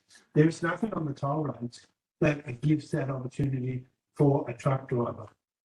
So it's purely to drive but it doesn't take into consideration even the maintenance question, but more so the safety question in relation to the well-being of the truck driver who's driving a 70-tonne vehicle down the road. It's surpassing people's families every day. There's nothing there for a truck driver to get relief and have a half-an-hour break, which is mandatory, in a decent environment in Sydney. You can do that before Picton on the south side of Sydney, and you must go up past Wyong in the north before you get to another place on the expressways as we know it today. And that is more than a 3-hour drive. Some vehicles, and that is just ridiculous when we talk about safety on the roads. Have we gone past that point? Absolutely. And we need relief, and I'm hoping that this is the start of that occurring. Thank you very much. I'll go to questions from the government. Is that you, Mr. Feng? Thank you very much, Chair, and thank you very much to the members of the TWU for appearing today and for what was a very detailed and informative submission. And I very much thank you for taking the time to not only make that submission, but appear today. I just wanted to take you back to the first part of your evidence where you talked about the notice from Toll. I think that you said was it a toolbox talk, is that correct? Yes, that's correct, yes. Now, would you mind just reading the first paragraph for me again? Sure. We thank you for your cooperation in reducing toll road use. This is a reminder to ensure you are not using toll roads unless you have authorisation to do so. That is the first 2 sentences. If you want me to continue, I can. No, that's fine. So I just wanted to make sure that I heard it correctly the first time. Sure. Are you able to, does that have a date on that? May 2021. May 2021. Okay. And do you, was that from a Woolworths depot, did you say? Yes, it was here at Mitchelbury. Yes. Okay, and you were provided it from one of your members. Yes, that's correct. Okay, so you're happy with the validity of the document itself and the the veracity of it all. I'm just making sure. No, fine. Yep. Just so you know, it's a toolbox talk, so it has a number of other issues that they talk about. So it talks about way bridge breaches, random drug and alcohol testing. So this is how they communicate to their drivers, whatever issues are of the day. One of the issues was toll road use. So we're very confident in the validity of the document. No worries. No, I'm just confirming, that's all. And I guess I'm also wondering if that document might be able to be tendered to us. Yes, of course. Thank you. Thank you very much. So I guess the first part I'd ask around those the first paragraph that I've asked you about is it says thank you for reducing your toll usage. It doesn't say thank you for eliminating your toll usage. Now, given that was I guess in the we're still in pandemic time in May. Does it actually, is it communicated to drivers that they must not use tolling, or that they've just reduced the amount of toll routes that they've taken? Well, it says, this is government, it says that they've reduced it, but as you know, although it is a pandemic, the delivery and purchasing of groceries from Woolworths has exponentially grown in the last 12 months. So in fact, the number of deliveries, the number of trucks on the road during this time would have increased, not decreased. And they're delivering to Woolworths sites, which, as Mr. Olsen said, there's a Woolworths store in almost every suburb in Sydney. So there wouldn't have been any reduction in toll road use because of the pandemic. If anything, there would have been more vehicles on the road and more deliveries that would have had to have occurred. But more importantly, the last sentence, which you didn't ask Mr. Olsen to read, says in most cases, the cost of the toll roads outweigh any benefit we receive from using them. So I think when you read in the context of that second sentence, it makes it very clear that there has been some kind of direction or financial decision made by Toll, and to some extent, most likely Woolworths, who they answerable to in this contract, to reduce the amount of toll roads for a cost purpose, because it is clearly it saves them money to do so.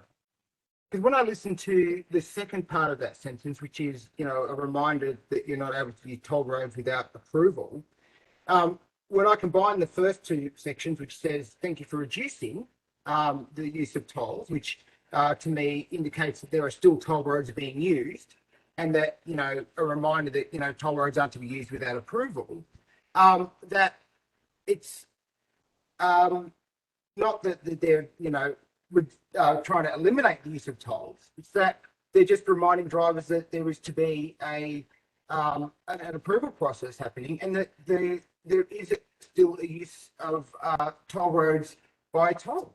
Now, to the last point in the last sentence that you just read, that the cost benefits to the company.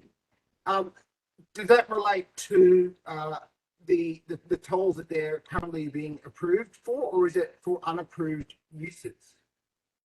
I think it's clear. It just says in most cases, the cost of toll roads outweigh any benefit we receive from using them. So clearly, any time efficiencies they might receive by taking the toll roads is not commensurate to the cost that's imposed upon them from having to take the toll roads. It says in most cases. Of course, there are going to be some instances where it might be more efficient, but this company, Toll, one of the largest logistic companies in the country, has obviously undertaken a process where they've been able to analyse all of their data. I mean, all these vehicles have GPS receivers in them. They are seen with these trucks for every day. That's not just Toll. Woolworths have unprecedented access to all data used by Toll and their trucks as well, and their contracts, and they've clearly made a decision that in most cases, the cost that is imposed on them by taking the toll outweighs any other efficiency that they might receive from using them.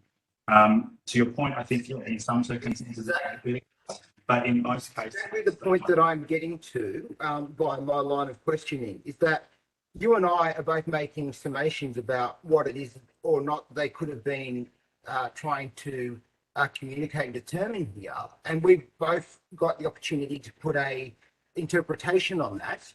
Do you have the data that they are using to make those communications to their drivers?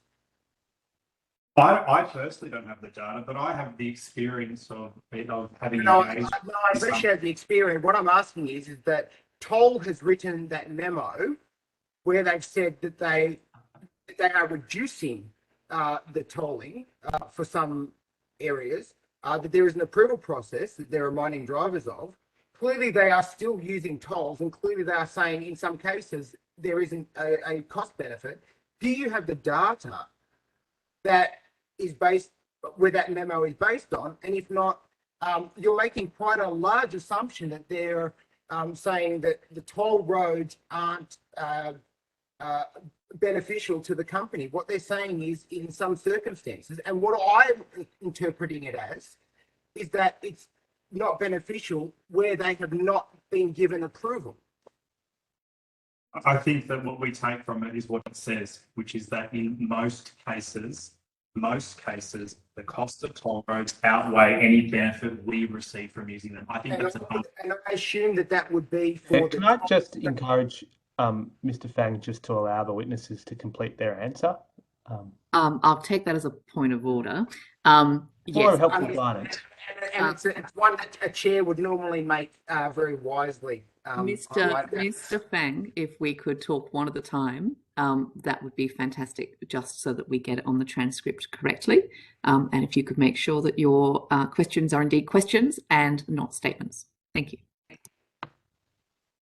I also want to make the point, if I may, Chair, that we've also experienced, because we have very extensive experience with our membership within Toll and the Woolworths contract and other toll places. We have experience at Toll, the company, had taken out the E-tags in the vehicles so that they're unable to be using the toll roads. So I think from in backing up on what Mr. Webb is saying, well, all the evidence in which we have points to Toll as a company, together with its partners, as in their clients, have made very clear decisions of where they see themselves in the usage of toll roads and other roads. And that is they don't want to use the toll roads.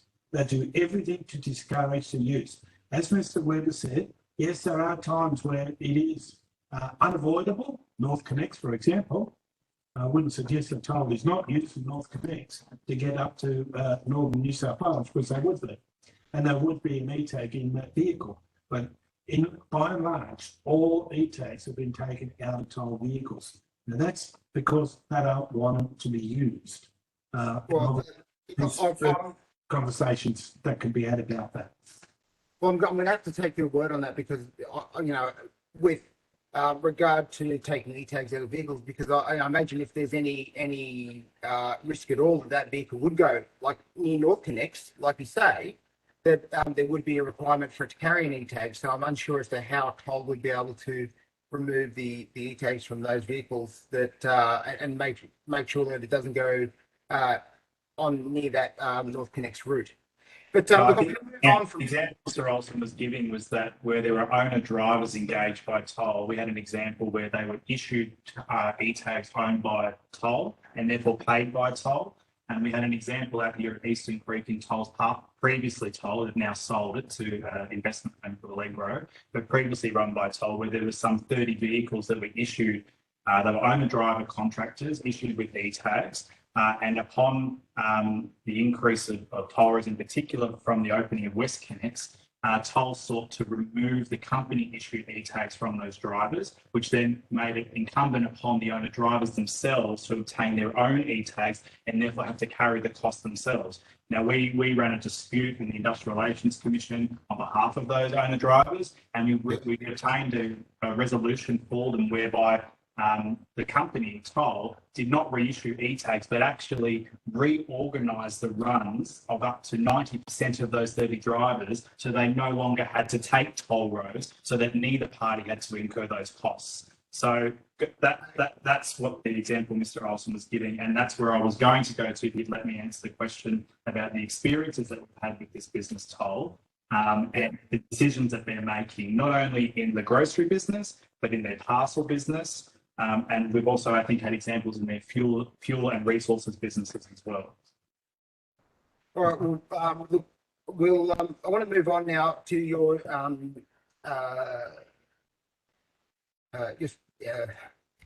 the document you provided us, and you talk about consultation there and how the government should have or could have better liaised with the TWU in regard to consultation. Look, I just wanted to, obviously it's written in the present day, and look, I can give you a page number if you like. It's on page 13. Yep, of your submission. Look, noting that your comments are about, I guess, the government of the day now, do you have any experiences to what happened with the previous government and their consultation with the TWU on these issues? No, I don't believe that. So no, but it's been almost 12 years now since the previous government or political party was in power, and at that time we've not seen. Since that time, we've seen an exponential growth in the number of toll roads. And the reason that I asked that is because there's a order, Mr. Fang. Mr. Fang, if you could let the witness answer the question before. I've got very little time, and I just wanted to get to one point.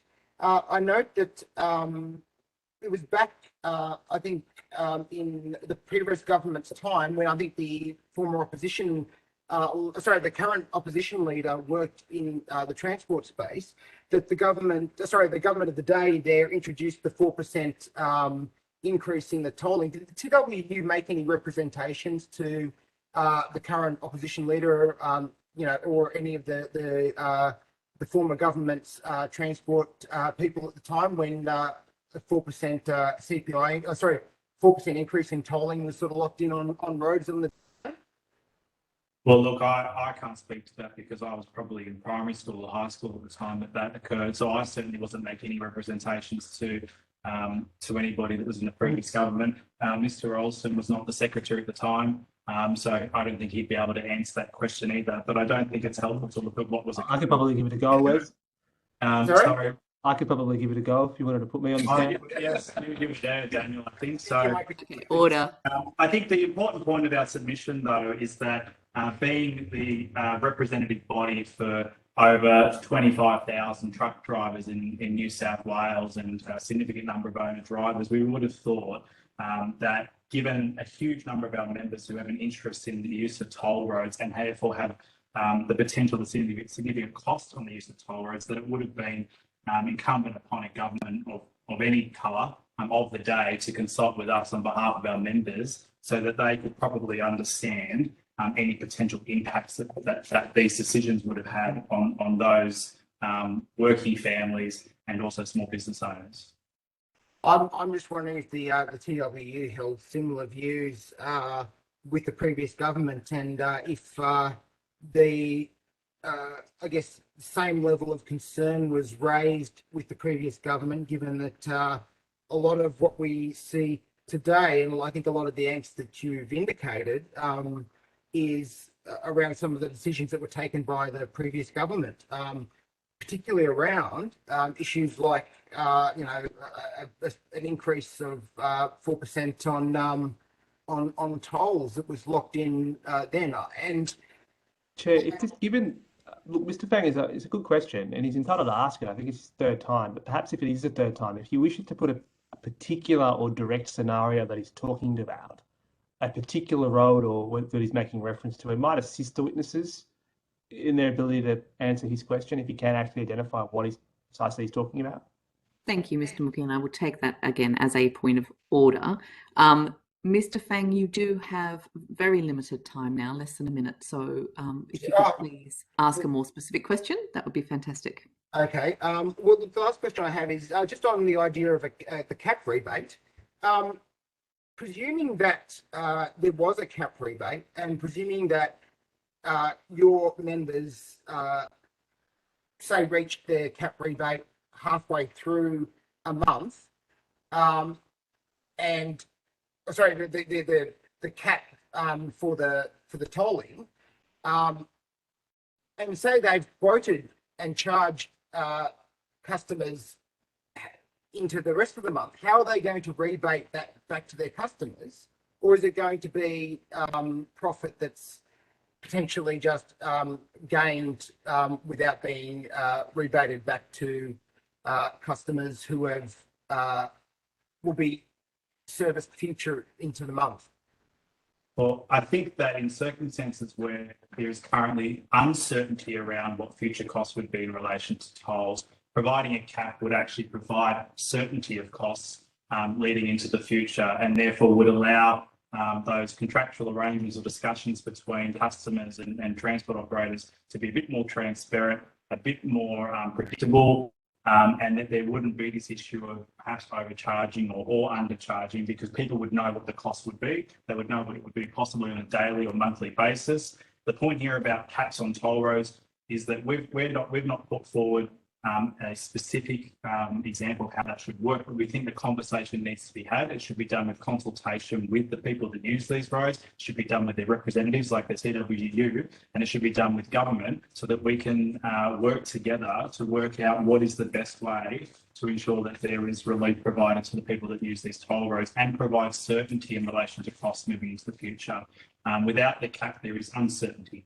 And where there is uncertainty, there's always room for people to abuse that, either from the top end or from the lower end, and we're just trying to eliminate that. Thank you. Unfortunately, that is all that we have time for. To the extent that there were questions taken on notice, they need to be returned within 21 days. We might also have some supplementary questions for you in due course, but the Secretariat will contact you in relation to those questions. So thank you very much for your attendance. The committee will now take a short break. We will be back at 10 to 12. Thank you.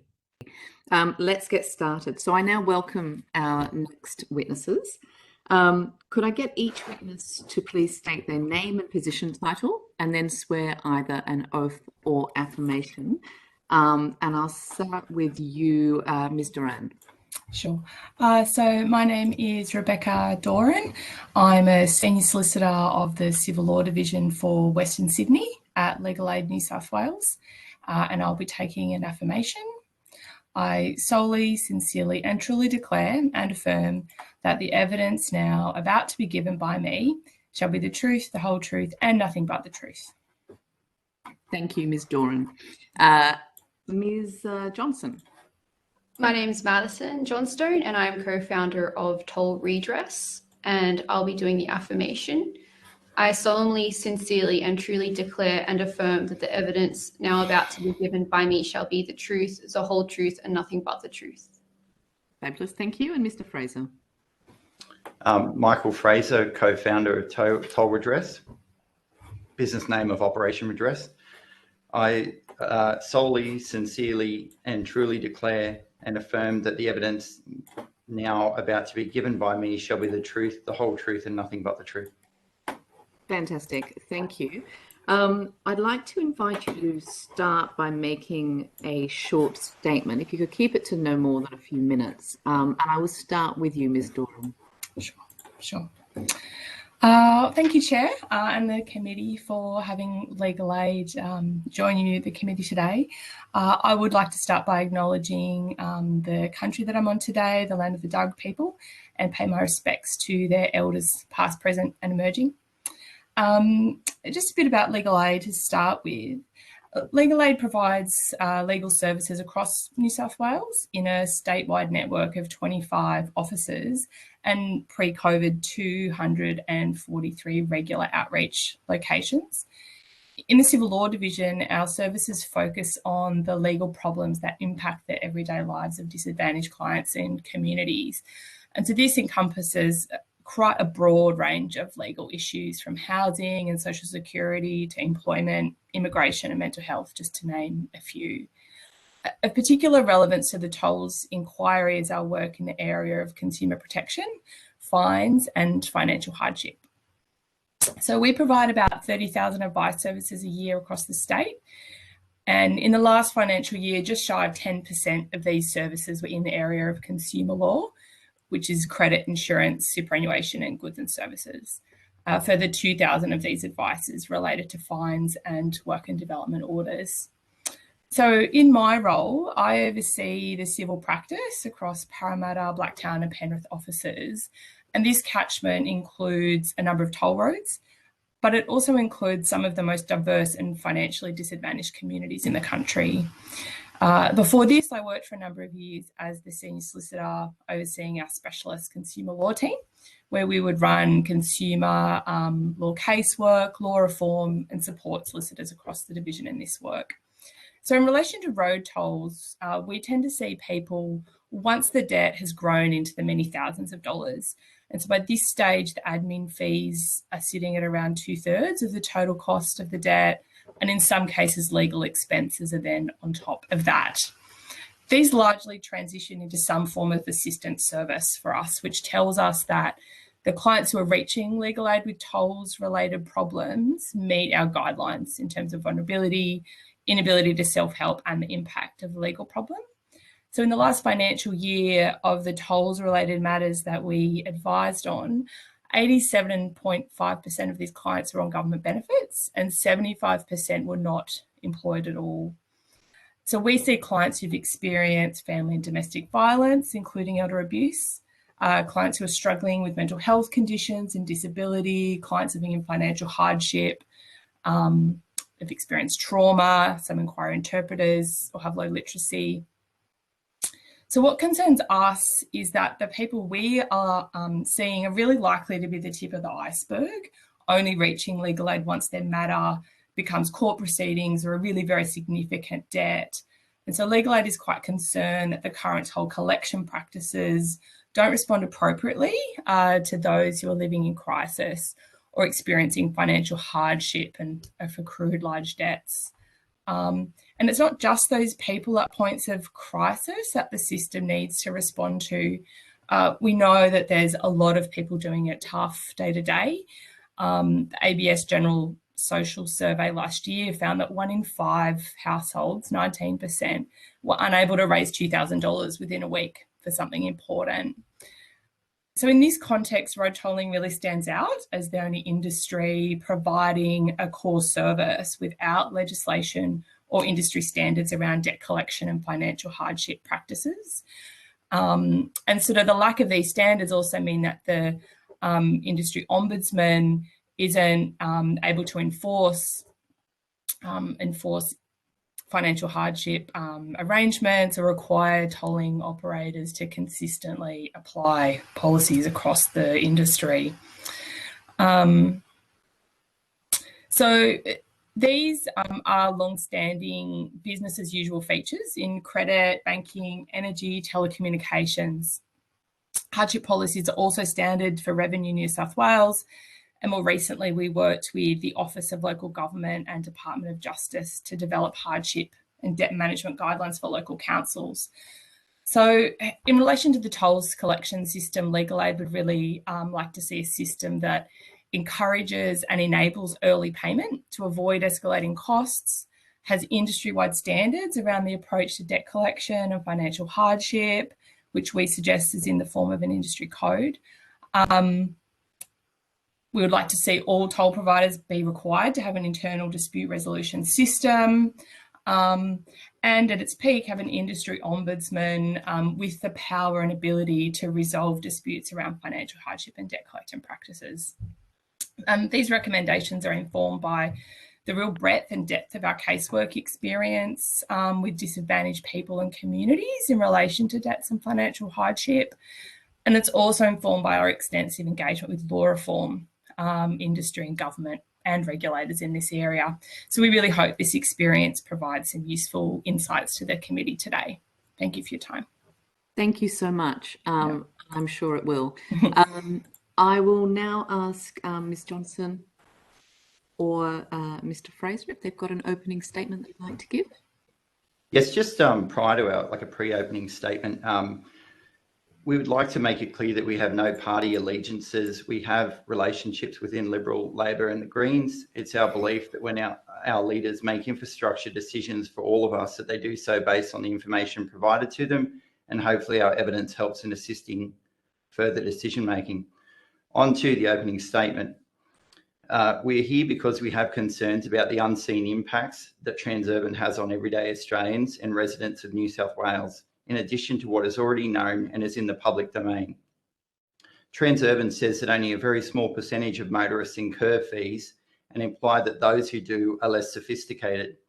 6% of 1.3 million New South Wales accounts is 78,000 people. It is no small number of people being hit with additional fees, but we question if the number is actually much bigger. In the interest of the public, we conducted a basic search study on Transurban's New South Wales website, which anyone can access without a login. We searched 20 taxi number plates, 10 in series and 10 at random. Any reasonable person would consider taxi drivers as sophisticated motorists. We found that 85% out of that sample of 20 had outstanding debt with admin fees. There were over 1,000 unpaid tolls. 79% of the outstanding amounts were admin fees totaling just over $20,000. The toll fees were over $5,000. We believe that if these numbers were extrapolated in New South Wales alone, 79% of taxi owners could currently have outstanding admin fee debts totaling between 6 and 9 million that Transurban will seek to collect. A little study does not consider trucks, limousines, courier drivers and other essential service providers, as well as tradies. It also does not consider other states. We have heard many stories of sophisticated motorists incurring tens of thousands in admin fees, and quite often they pay them, or in a number of instances, Transurban seeks to wind them up in court for debts that are mostly admin fees. For years, and at various state and federal inquiries, Transurban have fought to keep confidential just how much the community are affected by their additional fees that almost all of us have incurred at one point or another. Now that Transurban has yet more control in New South Wales with the acquisition of the rest of WestConnex and a national plan to toll every road per kilometre, we should all be very concerned, and Transurban should once and for all answer the questions about how much of their revenue every year comes from additional fees. The true impact of Transurban's hold in New South Wales is yet to be seen, but many businesses and individuals will be crippled by their additional fees that Transurban adds on top. Transurban said in their submission to this inquiry that Sydney is the third most livable city in the world, as if toll roads had something to do with it. Sydney has now dropped from 3rd to 11th. Tolling motorists into oblivion with additional fees improves Transurban's profits, but it seems it's not making Sydney more livable. Thank you very much. If we could start with questions from the opposition. Right, thank you, Chair, and thanks for both those submissions. I might turn first to you, Ms. Doran, and the legal aid submission, which was really helpful, particularly the case study, and I might come to those in a moment. But I just want to recap on the one of the things you referred to in your submission and your opening statement. That's those the size of those debts over $10,000 when you're seeing people, and 2/3 of that debt might commonly be administration fees. Just recap on that, because they are quite shocking figures. Certainly. So that is our consistent experience. So you'll see in the Transurban submission, they do talk about the administration fees. And so where a toll isn't paid through your account, so there might be, you have an account, but there's not sufficient funds in the account and the payment bounces, or maybe you have no tolling account. If it's not then paid promptly and a toll notice needs to be issued by the RMS, there's a $10 charge attached to that. And so that is per trip. So what we see is that you can have really quite a modest charge for the toll, and then have $10 added that for the notice. Then when it gets to a further enforcement stage, the cost is $20. So you can see that cost is really escalating quite rapidly. And that is quite different to our experience in other industries where, you know, there really is an incentive that you're looking for to pay early. And that was certainly a motivator in relation to the council work that we did. It was about making sure that it was simple to pay as quickly as possible before the debt escalates, you know, to and that this could be point. this could be a $2 or $3 toll, but with a $20 charge, and that's for a single toll. But what you're describing is a flurry of toll notices. That's right. Not just a single letter. Just take us through that. Yeah, that's right. So each toll notice is for one toll rather than, say, a whole account. So one of our recommendations is around combining those toll notices into a month in the form of a statement, so that people can see the total amount that they're talking about, you know, quite quickly and be able to respond to that. It's quite challenging for most people that we speak to really get a sense of the total trouble that they're in financially when those notices are individually sent. And certainly it escalates quite quickly, yeah. So moving to having a single notice there would let you get on top of how much you owe, but also, I guess, would avoid that sinking feeling with letters in the mailbox if you're in financial trouble that comes. Well, I mean, really, you could see a flurry of letters in the mailbox. Absolutely, yeah. You know, there's a bill in there, but you don't really want to look to see how much. Yeah, that's right. And so our experience working with people experiencing financial hardship is that there's a really fine balance between making sure people understand how much they owe and what they need to do to solve it, but not have that seem insurmountable. And so I think the difficulty in the toll space is that the debt feels insurmountable almost from the outset because of those additional charges. And also there's very little transparency around why those charges are the amounts that they are. So the legislation allows for those charges to be placed on the toll operator when RMS releases that information, and that's passed on to the customer. But we've had real difficulty through our casework really understanding the detail of how that charge comes about. And customers certainly find it very frustrating and don't realise how rapidly the debt is escalating because they're not really across just how high those charges are. Just take us through one or two of these case studies, people you're dealing with who are struggling with this. They've got other financial issues, but then this is really coming on top of that. Yeah, sure. So, I might take you to Fina. So Fina, you can see on page 8 of our submission. So Fina, she's a single mother who lives in social housing, and she's in the outskirts of Sydney, as are many of our clients. And she was really in a really bad way. She was struggling with mental health issues after a loss of a family member. And really got to that point where she just wasn't coping with day-to-day affairs. Despite receiving a number of toll notices, she simply didn't pay them. Unfortunately, by the time she attended legal aid, there'd already been court proceedings and an examination notice had been issued by the court to investigate her ability to pay that debt, which at that point in time had become $30,000. And so in that instance, the substantive tolls debt was about $8,000. The rest of the debt was the administrative fees and the legal fees that were onto that. We eventually settled that claim with the debt collection agency that was managing that debt. But she's a pretty, standard example, I guess, of someone who is, just overwhelmed by what is going on. And some of the things that we have found that can be helpful around early engagement, and we looked at this in the council hardship work, was around early meaningful engagement to help people pay. So just having letters arriving in your, I was going to say inbox, but postbox, often is overwhelming and not feeling very real.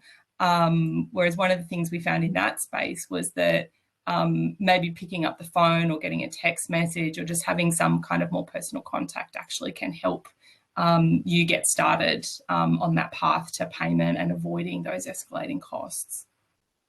Okay, thank you for those bits of the submission, particularly really spelling out what is increase. Would you say it's fair to describe that as, in a very rich city, increasing toll poverty that some people are facing?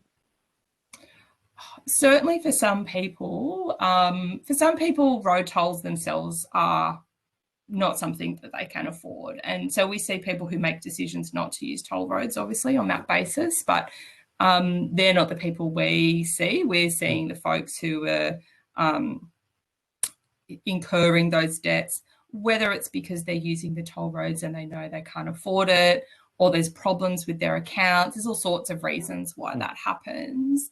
But certainly those admin fees. I might stop you there. Yeah, sure. And sorry about that. And I've just got time for one more question to Ms. Johnston and no Mr. problem. Fraser. So before handing to my colleague, you're clearly looking deeply into these issues, you're raising them. What sort of response have you had so far to the issues you've begun raising?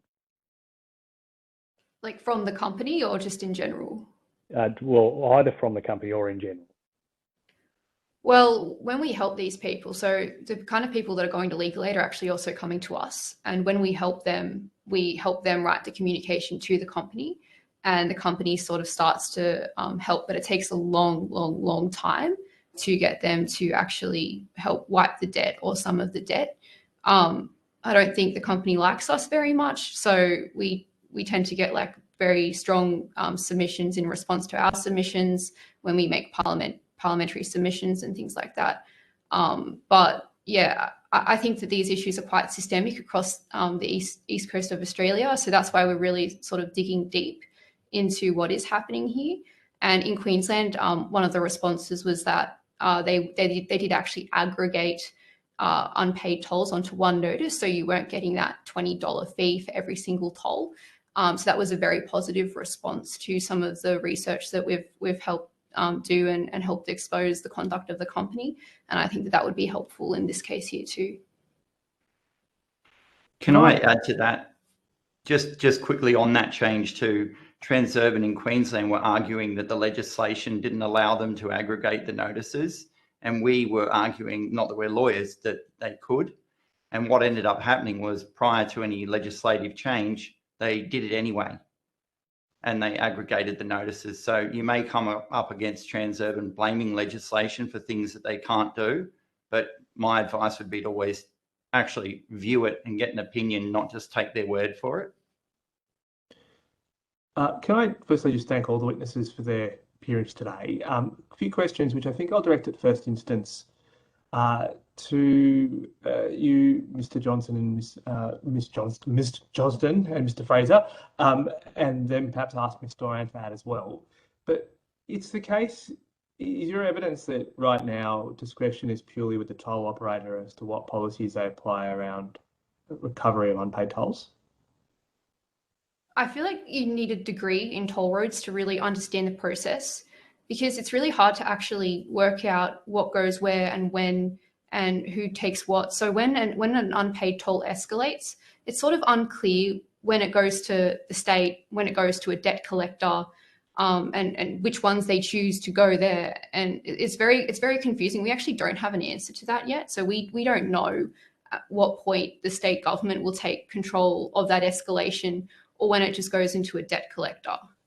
Mr. Doran, do you have a view as to whether or not the law currently permits the toll operator to exercise complete discretion over debt collection and admin collection policies? Yes, largely that is the case. There's no provisions that we're aware of in the law that require toll operators to participate in particular approaches to debt collection or hardship.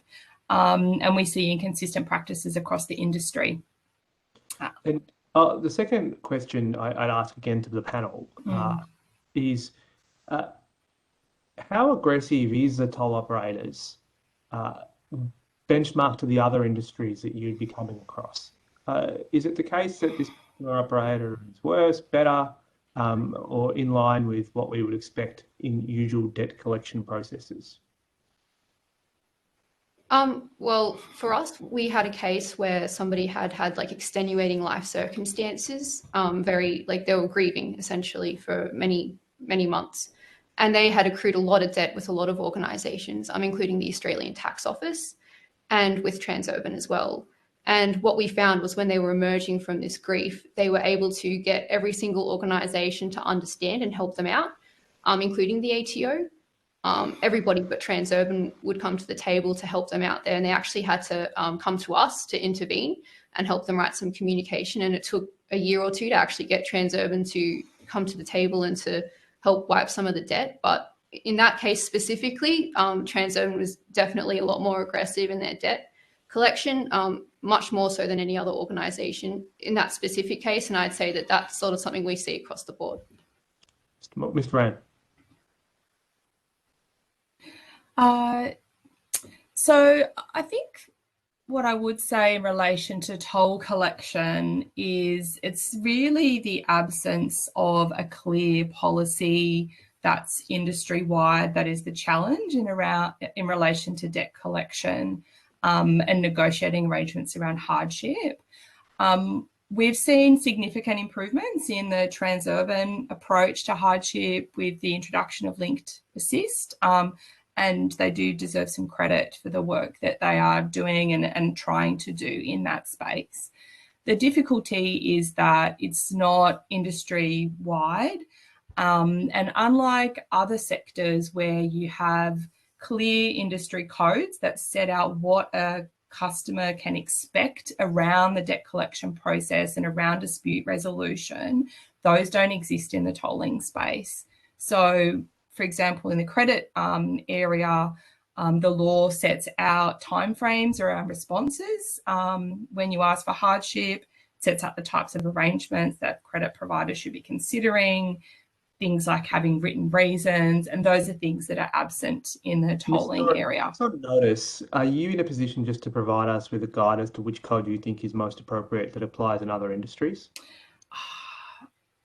Or any further detail you wish to add? Yeah, absolutely. So Look, tolling is an interesting industry because you do have this mix of private and government sort of working together.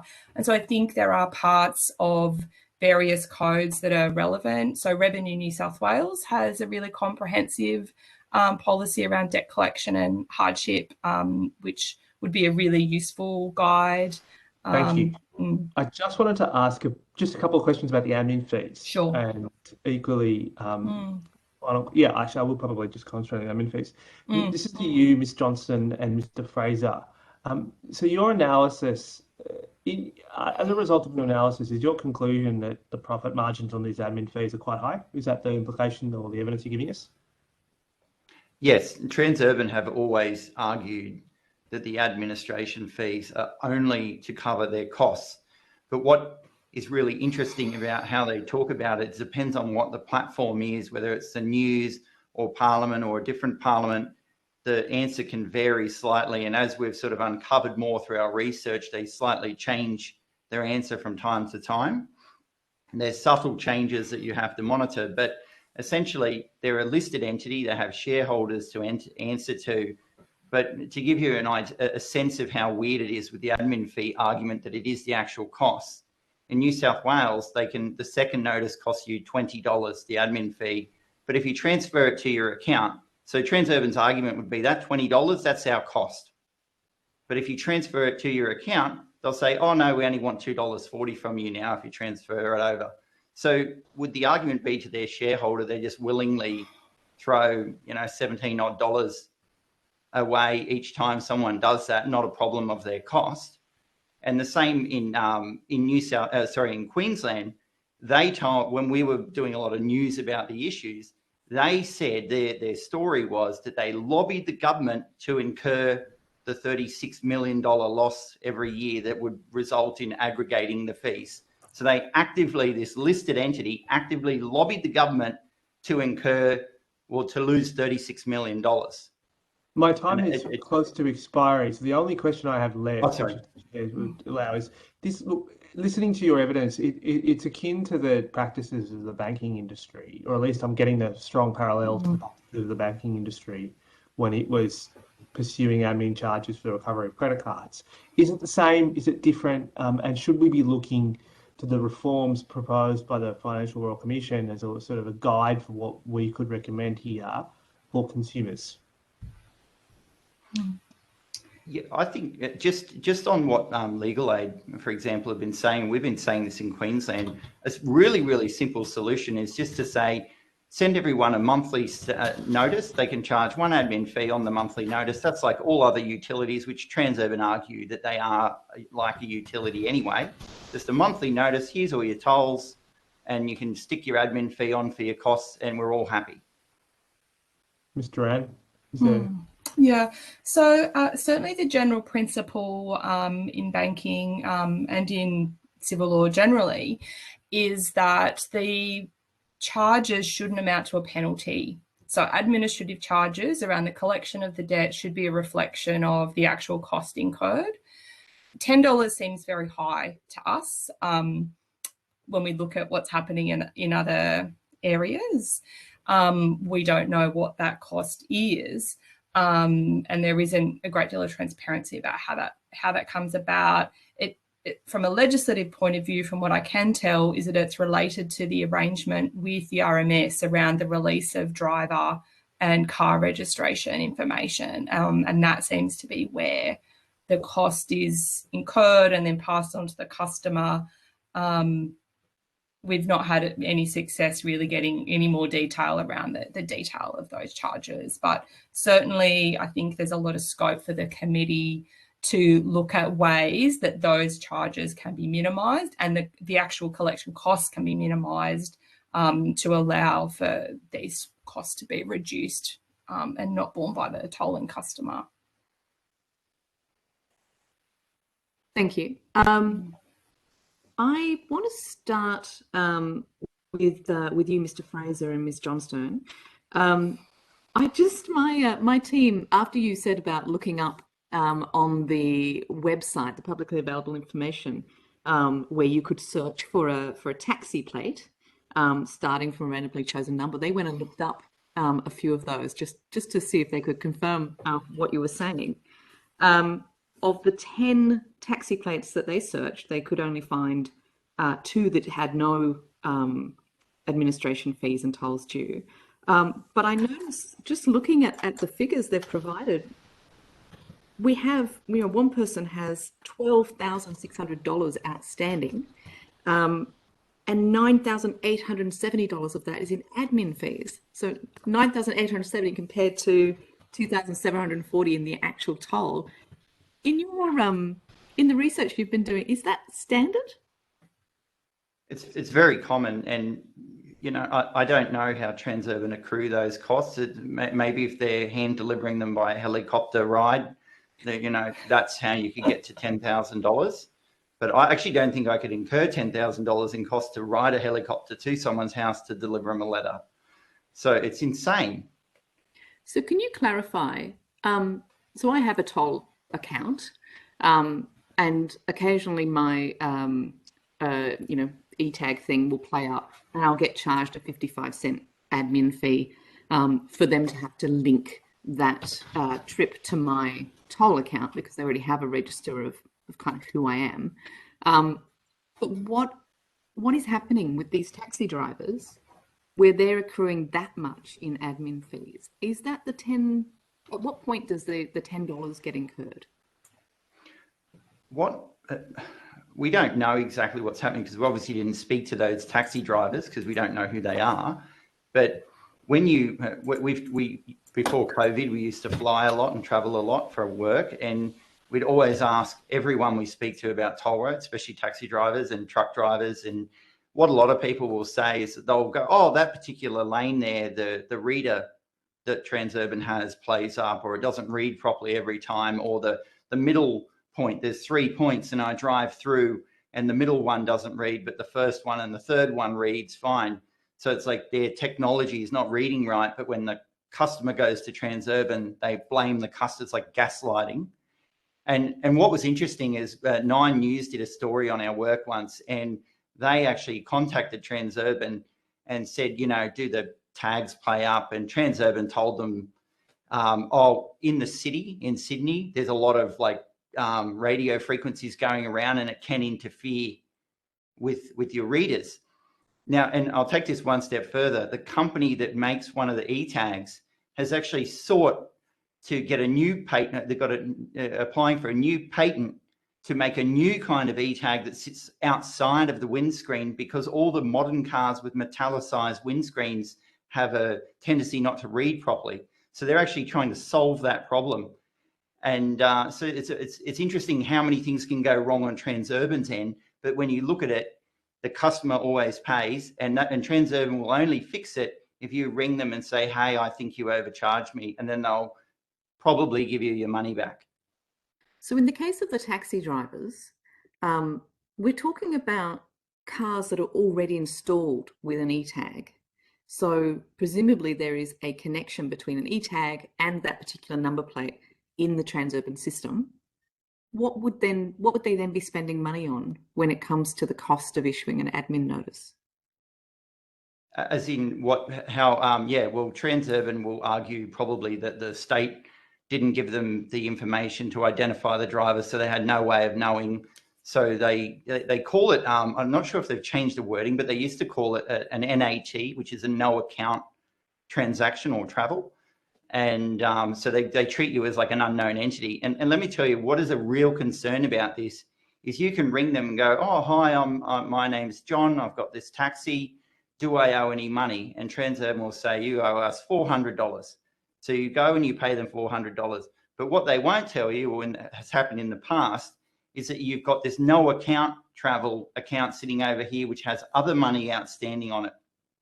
And what Transurban can do, and we've had this happen, they will just randomly look back through their records going back years, and people who didn't even know they had any toll debt will find out that they've got $30,000 bill and Transurban saying pay up. Now, you can't transfer them to your account and get the reduction in the admin fee because they're older than 2 years.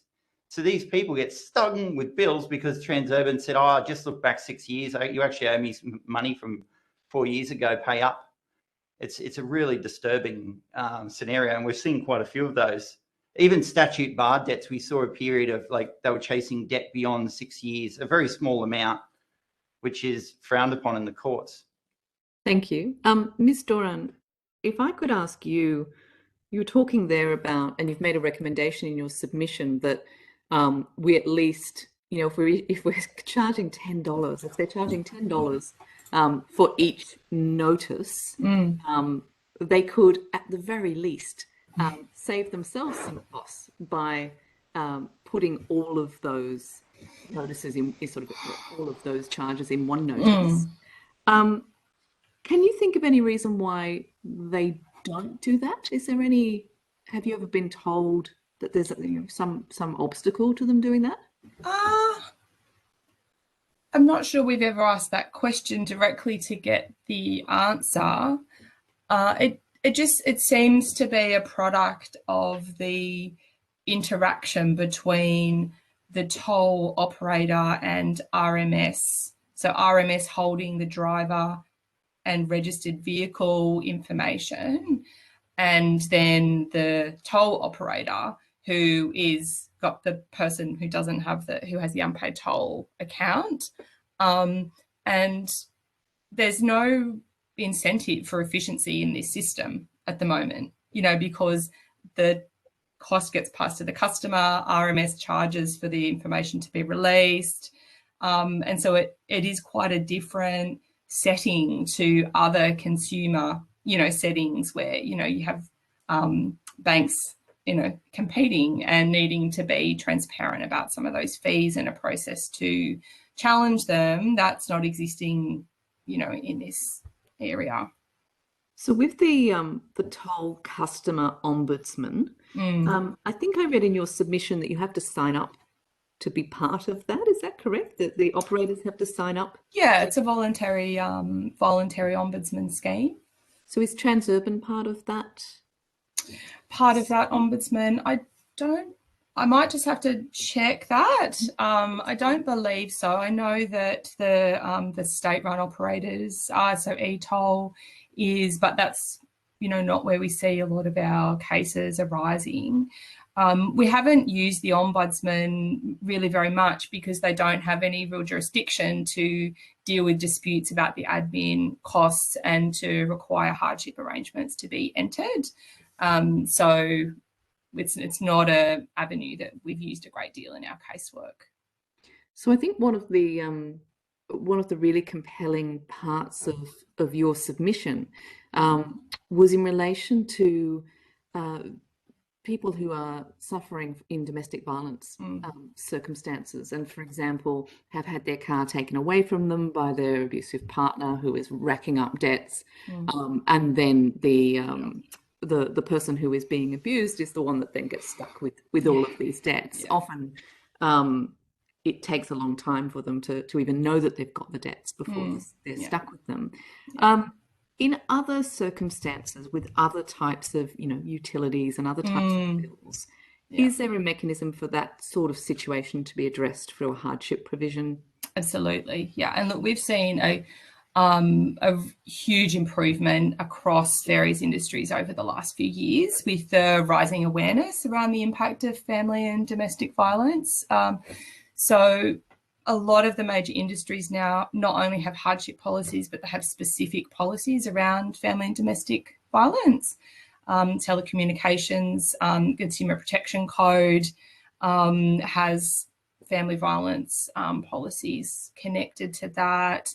The AFCA, which is the national body that deals with disputes in banking, insurance, superannuation, they have a very comprehensive approach. And what we see in that space is a real commitment to ensuring that the work of the company and of the industry actually contributes to making it easier to escape circumstances of domestic violence and to ensure that people aren't living with the ongoing consequences of that violent relationship in the form of debt. So it's very common, for example, to see debts waived in those circumstances where they weren't the ones who incurred it, they didn't receive any benefit from the funds, and we're seeing significant improvements across the board in that respect.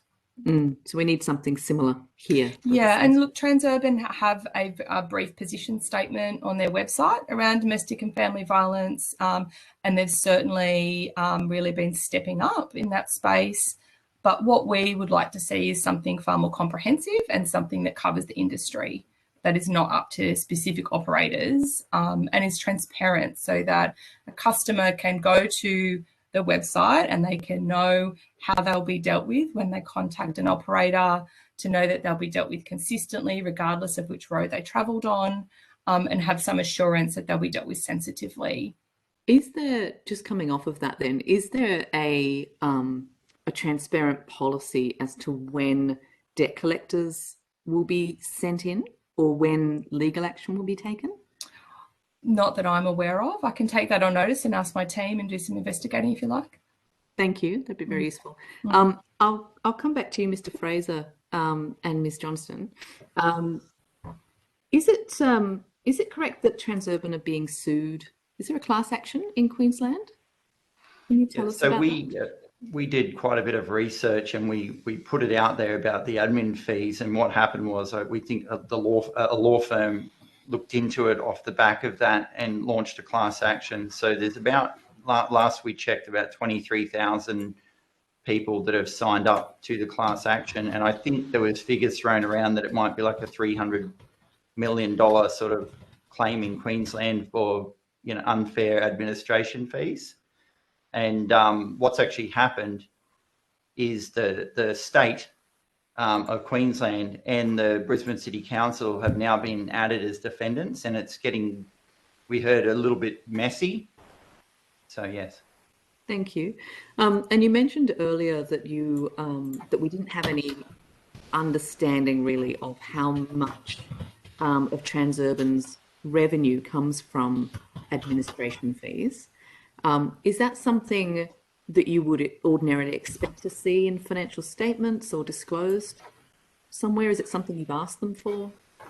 Well, when we first started years ago, they actually used to put that data in their financial statements. And so what I did, I got on the news and started saying, look how much they're taking. I can't remember what it was. It was over 100 million a year or something in admin fees, and saying how egregious it was.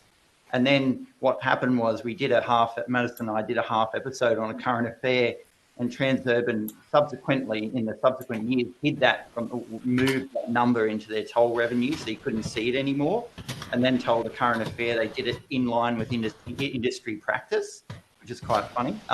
Because they are industry. Yeah, so that's what happened. A lot of competitors. What was I answering? So yes, yeah, and sorry, just further to that, we actually went to an AGM a few years ago, and we thought a really important question is, a lot of people say the fees come because the e-tag didn't read properly. So we thought that's Transurban's key source of revenue. We should ask them at the AGM, ask the CEO, do you have any data on how often the e-tag fails? Seems like a fair question to ask of it, and we bought shares to ask questions at the meeting. Yeah, he said that they do have that data, and we asked whether that would be made public in the interest of transparency, because it's obviously crucial that people know how much they're making off of their primary technology failing, and they said no, that would not be made public. So our theory has been that they've always had like a lot of failure rates, and recently, in this inquiry, actually, they put some of the numbers in there about how many video matching fees they're charging in New South Wales. I can't remember, but I think it might have been somewhere around 900,000, or don't quote me on that, but it's in their submission.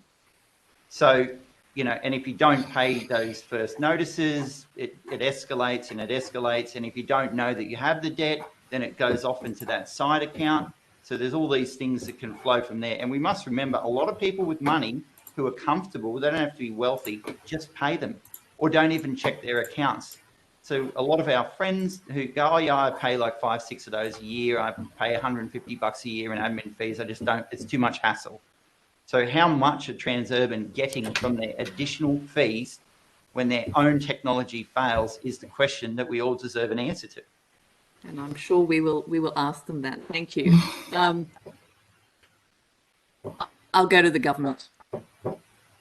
Thank you, Chair, and thank you all for appearing today. I really appreciate the effort that you've taken to not only put the submission in, but also make the time to us today. Just on the issue that we were just talking about technology failing, I've noted that I've had a number of cars over a few years, and I'm a regional member, so I do a lot of driving from my regional base to Sydney. So I do use a lot of toll roads. I can't think of a time that I've ever had a tag fail, and I'm just curious as to what do you estimate the failure rate of an e-tag to be? We have no idea. We're not sure. We just simply don't have the data. But we would encourage everybody to go back and actually look through their statements, because it's like a little subtle 50-cent charge here and there for an e-tag failing. And a lot of people don't realize. We actually talk to taxi drivers a lot, and we say, check your accounts. And they've told us, oh, well, we have, and we actually found 50 cents here and there. And then you have to call up, and Transurban will often refund it if you ask. But you actually have to know that it's happening in the first place. You're very lucky. Well, let's say the one time it's happened to me was I had a new car and I put the e-tag on, but I put it in the wrong spot, and I noticed that it hadn't beeped because I'd had it was a European car, and obviously they had those new laminated windscreens like we were talking about, and there's a black hatch where you're supposed to put it. I hadn't put it there because I hadn't read the manual, whoever reads the manual, and it didn't beep. Now, what they the helicopter pilot doesn't read the manual. I note the interjection of my colleague, and I suspect that it was probably a sledge, so I'm going to ignore it and move on. Now, what they did was they obviously had my license plate, and so they just billed my account anyway. So when you're talking about these large fees that taxis are accruing, is it primarily, do you think, because there's failed tags, or I know some taxi drivers, they leave the tags down and they hold them up because they switch cars and the like? Is there a reason that is it a technical failure, or is it a failure of the operator? And that's what I'm just trying to delve into, because I can see that from my personal experience, what you're putting forward isn't what I've experienced. Yeah, I think, and one thing that we like to make clear is that we stay well clear of toll evaders or people who don't want to do the right thing. And if they ring us up and ask us for help, we say you should do the right thing. And so people do incur fees, and through their own inaction or putting the e-tag in the glove box or what have you, and blame Transurban. In those cases, we would tell those people it's your fault, not Transurban's fault. So yeah, there's instances where people bring it on themselves. We're not looking at that data as an interest. We're looking at where it fails, and we know that Transurban have told news crews before that they do fail in certain areas. We've had a whistleblower that said there's certain lanes that will fail at certain times, but Transurban's policy is just to, if you ring up and ask, they'll give you money back. Otherwise, they don't tell anyone. Yeah. Okay. I noted in your opening statement that you talked about being able to provide consultation to the government, or I think you mentioned all members of party, whether it be I'm a member of the Nats, obviously. There's so we're part of the government. There's Labor, and then also the Greens. Now, is that across state and federal jurisdictions that you're able to provide that advice? So all levels of government. We've been involved with a lot of committees, and we've actually we have a great deal of respect for John Williams, who's now gone. Wacker, we miss him. So you lost a good guy there. Yeah. So it's really where the inquiry is, and we don't. I know this sounds weird, but we don't care about the politics. It's the issue. So if you were working on an issue, we wouldn't care what your politics are. It's about helping people. And if the issue is helping companies, we'll help companies. It's not about picking a bad guy. It's just about a systemic problem, trying to find a solution that's fair and reasonable for all. Yeah. Have you been able to provide any of this feedback, particularly on, I guess, Transurban, to any members of the federal government or this state government? And if not us, have you provided any feedback to, say, members of the opposition or even to the crossbench, so either Labor or the Greens, and like on this inquiry as well?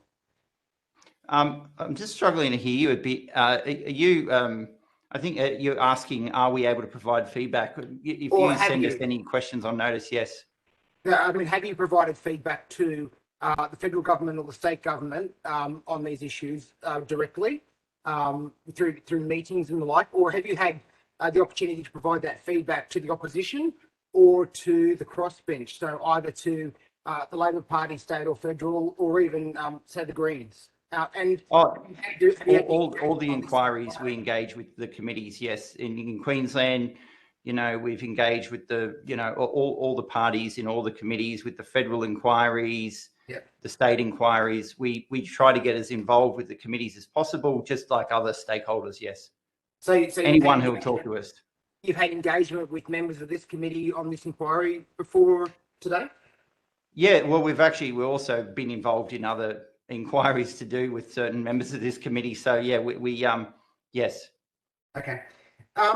And I noted, obviously through your submission, I looked up your group, and I know that you've actually got a number of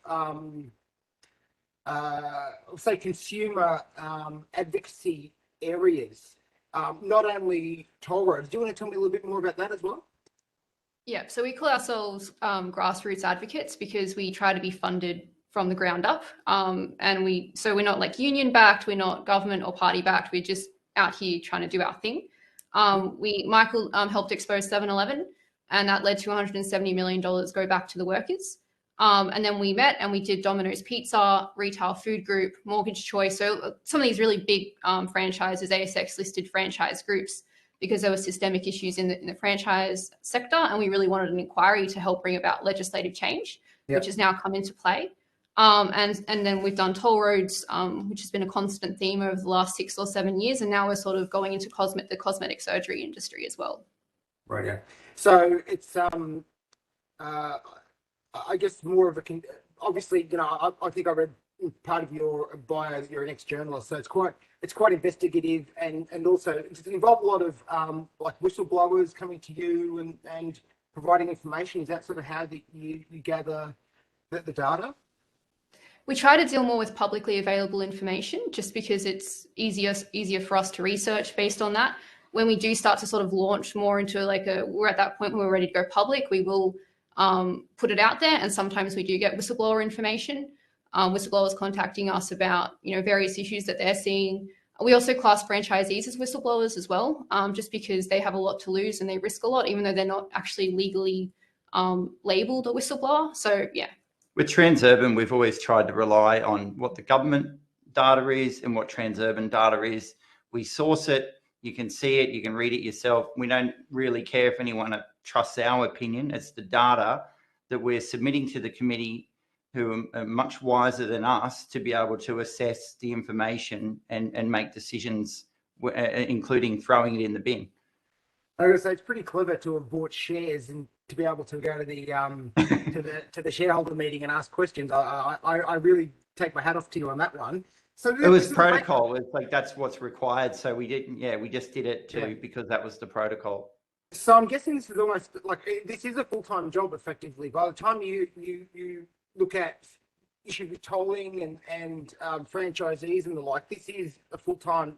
It's a company. It's a PTY LT proprietary limited company. Is that correct? It's more than a full-time job. It's exhausting. It's a lifestyle, is what you're saying. Yes. Yeah.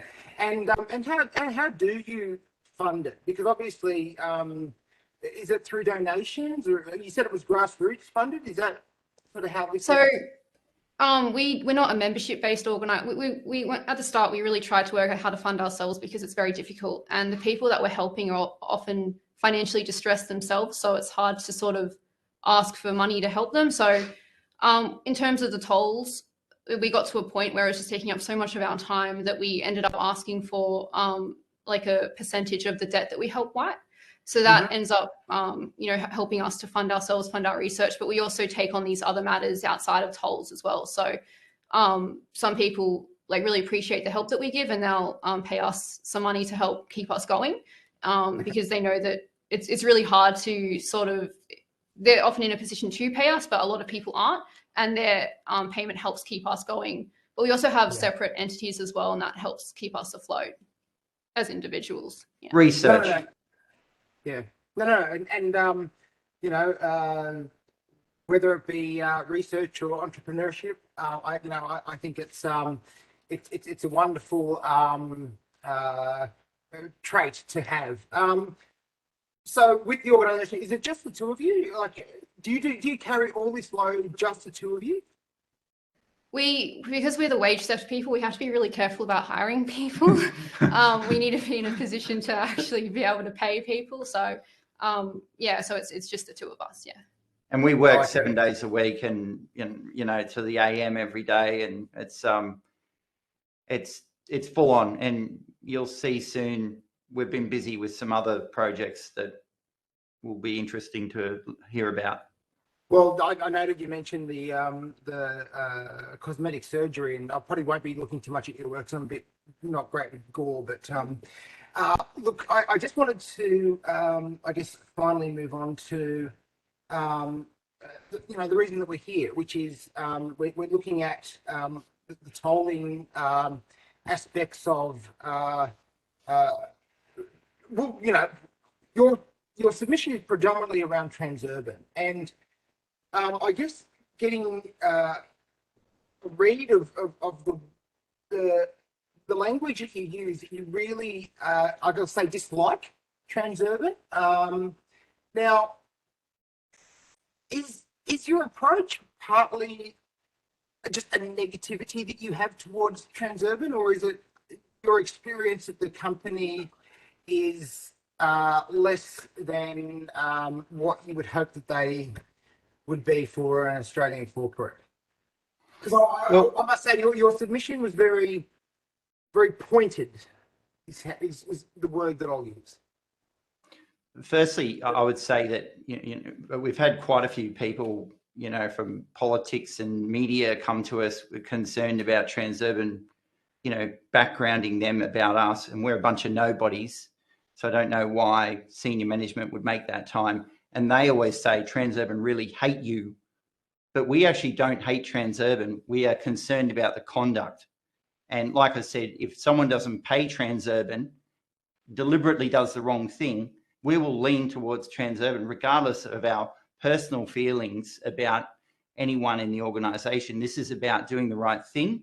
Transurban are in place. They're going to be around for a long time. All we're saying is, you know, if you're going to do it, let's do it right. If we find something, you know, sometimes organisations don't realise what their problems are until you point them out, and they may not like having them pointed out, but if it changes and it helps people, well, that's good. And a lot of change has come with Transurban. They won't give us any pats on the back for it, but we did a lot of media, and then slowly they changed things over time.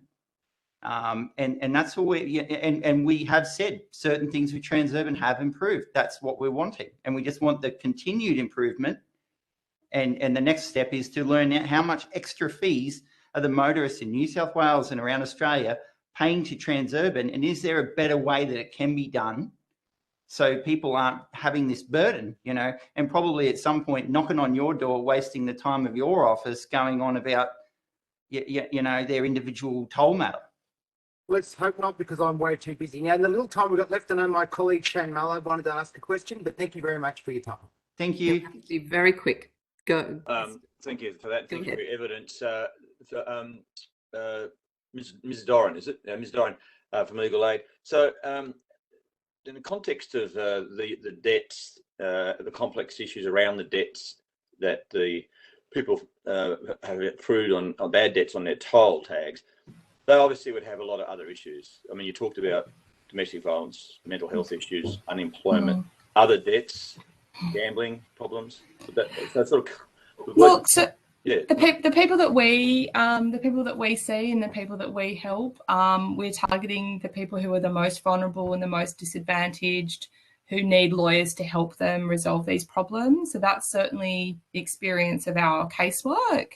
But as I mentioned earlier in the opening, is that we're seeing quite a really small portion of the people who are having these difficulties, and we know that financial hardship is something that a lot of people. But the debt on the e-tag or the tag, that's just a component of the problems. I mean, I've got experience in my family of these issues. I mean, they probably have a serious mobile phone debt, I would imagine, or phone issues too, telecommunication issues. Yeah, it may or may not. Yeah. Yeah. Okay.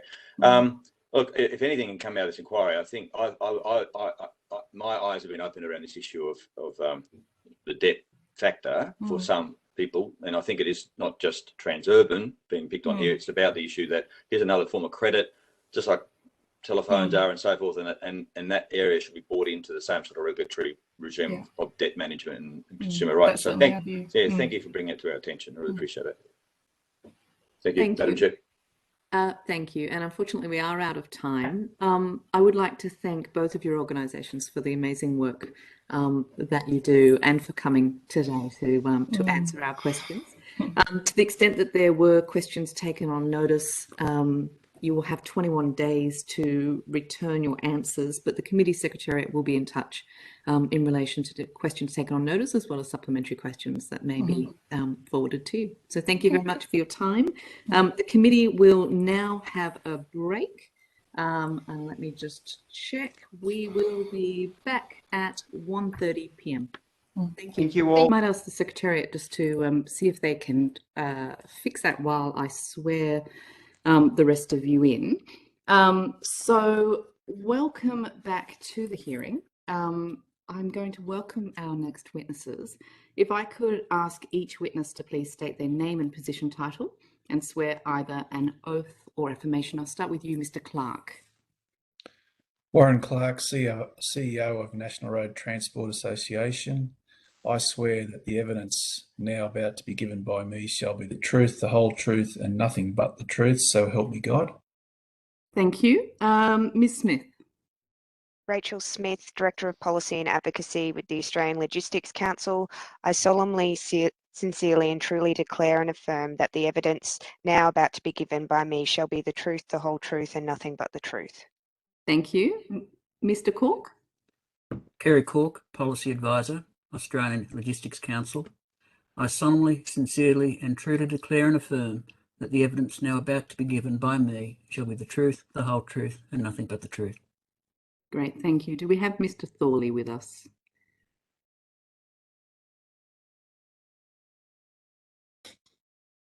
Is Mr. Thorley there?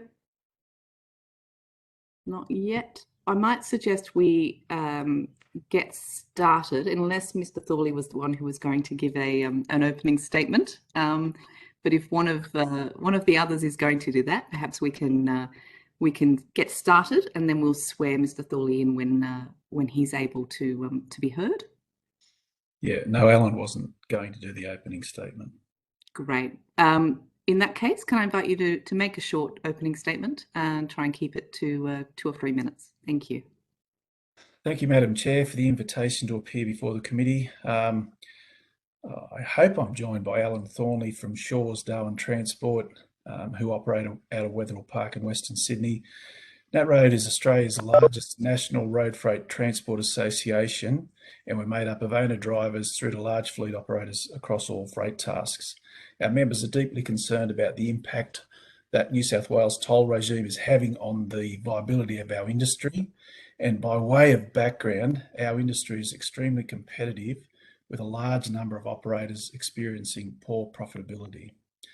The sector's been severely impacted by increased regulation, compliance, testing, and operation costs during the pandemic, yet has kept New South Wales running and made sure supermarkets and pharmacy shelves have remained stocked with the essential needs. The average net profit margin for most of my members has fallen to about 2.5%, putting extreme pressure on people trying to feed their families and modernise their equipment. Tolls are, as a rule, the shortest point between A and B.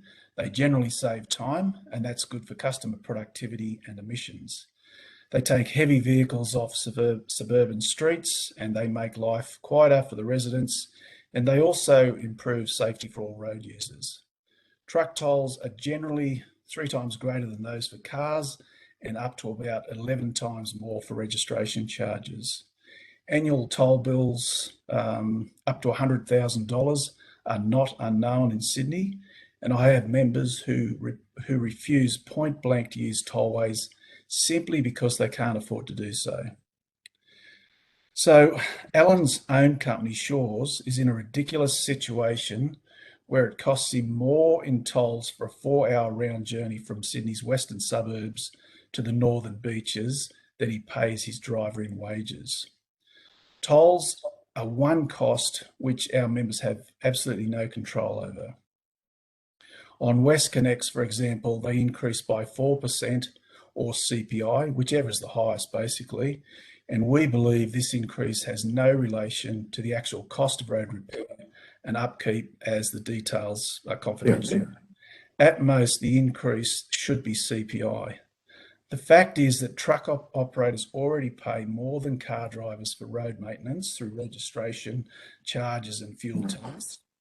And these toll increases... Should be able to hear me. These toll increases come around like clockwork without operators showing any evidence that promised efficiency and improvements have been delivered. If you work in northern Sydney, the cost burden is impossible to avoid. The New South Wales government forces heavy vehicles to use the NorthConnex tunnel at a cost of $24.59 each way. If they don't, the drivers face a $194 fine. NatRoad fears that the state governments will mandate a similar situation with its review of the operations of the M8 in southern Sydney. And Madam Chair, most truck operators are unable to pass toll cost on to large customers due to the contractual conditions that hold them responsible for these charges and even for unavoidable delays. If you're a small courier undertaking scores of jobs in a day, it's just too complex to deliver toll costs across individual customers. At this point, I want to point out the lack of competition in private toll operators. Transurban just paid $11.1 billion for the purchase of the state government's remaining stake in WestConnex. That brought its national portfolio of toll roads to 22.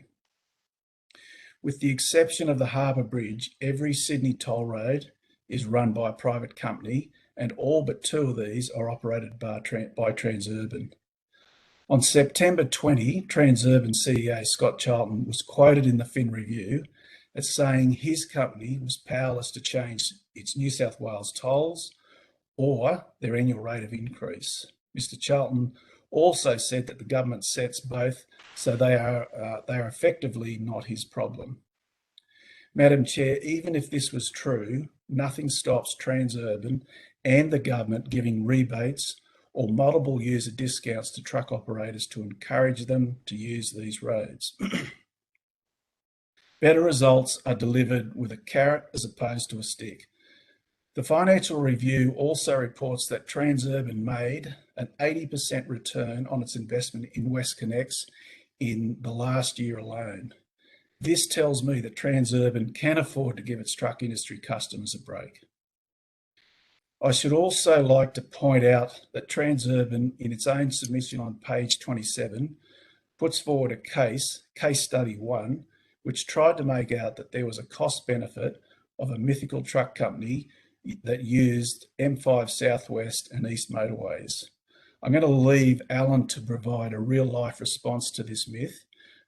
So when I've concluded, if you wish him to do so, Madam Chair, he's available to do it. NatRoad believes that the solution to the current inequitable regime is twofold. Introduce a variable toll rate that incentivises off-peak journeys or gives discounts for multiple journeys, and create an independent regulator to oversee and manage fair and transparent tolling prices. Variable truck toll rates for off-peak journeys or discounts for multiple journeys are a very practical way of keeping trucks off suburban streets. They also have the ability to improve environmental outcomes, reducing congestion and making all our roads safer. We believe an independent tolling authority with the power to agree consistent pricing rules with the state government and apply them to each toll road would make life fairer to truck drivers and motorists alike. It would have the power to examine commercial in confidence contracts for fairness, and tolling companies would only be able to apply higher charges for better quality tollways if they can show they were delivering improvements. So, Madam Chair, thank you for hearing me. Alan and I are happy to take questions, assuming we can hear Alan, but we're finished with our opening speech. Thank you. I believe we can hear Mr. Thorley now. Mr. Thorley, can you hear us? No, he can't hear you. Mr. Thorley, we could hear you earlier. Are you able to hear us?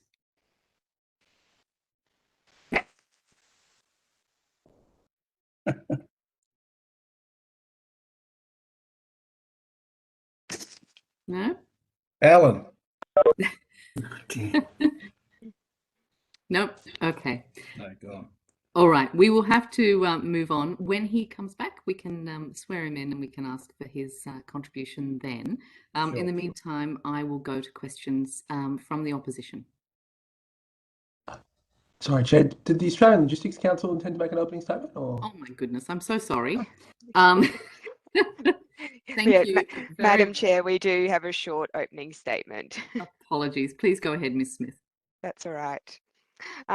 Thank you very much, Madam Chair, for the opportunity to present to the committee in relation to the inquiry into the road tolling regimes. The Australian Logistics Council is the peak national body representing major companies participating in the freight and logistics industry. Its policy focus is on delivering enhanced supply chain efficiency and safety. Since the publication of our submission, Transurban has purchased the remaining part of WestConnex it doesn't already own. As we said in our submission, the previous Legislative Council committee looking into road tolling in New South Wales in 2017 found that the pricing mechanism for a particular road is embedded in the commercial documentation between government and concession holder. It is a matter for government as to whether this form of funding road infrastructure is continued in the future. ALC has no opinion on this matter. However, ALC has two comments to make in relation to the current road pricing mechanisms. It is well known there is a large vehicle multiplier by which heavy vehicles access in the New South Wales toll road network pay between 2 to 3 times the car toll to access the road infrastructure. The toll is justified because of the perceived greater value road operators derive from time savings and reliability gains provided by using the toll road. We also note that the Transurban submissions suggest that the wear and tear to road infrastructure caused by one articulated truck has been estimated to equal that of 6,000 cars. Without disputing these assumptions, there is no evidence the automatic application of a 3 times uplift accurately captures the costs and benefits discussed above. We also note that the government also has policies designed to reduce congestion around key points of the city, such as around Port Botany. It is unknown as to how much these policies are taken into account when developing the road pricing principles used by government. It is for these reasons that the ALC proposes that IPART conducts an inquiry that fully reviews the road pricing principles that are used in determining the manner by which toll road pricing is determined. Thank you. Thank you very much. I will just check with Mr. Thorley. I've got no, for some reason, I can't hear a thing. I couldn't hear Warren speaking. Mr. See his lips moving, but that was all. Mr. Thorley, can I check if you can hear us? Can you hear us? Yeah. Excellent. Okay. I then. think we solved it. Thank you. Mr. Thornley, could I ask you to give us your name and position title and then swear either the oath or the affirmation?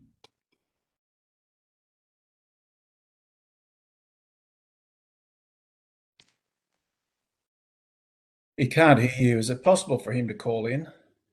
Yes. Yep, that's fine. Okay. In the meantime, perhaps I'll ask the Secretariat to deal with that then. In the meantime, I will now go to questions from the opposition. Right, thank you, Chair, and thank you both for your submissions, including your recognition of the potential role that IPART might play. I might go to that question though about getting trucks and traffic into these tunnels. That's the evidence we heard this morning is that's not happening. In fact, freight company toll directing its drivers not to, and individual truck drivers feeling under financial pressure to avoid the tolls and stay on suburban streets. Mr. Clark first, but then I might go to you, Ms. Smith.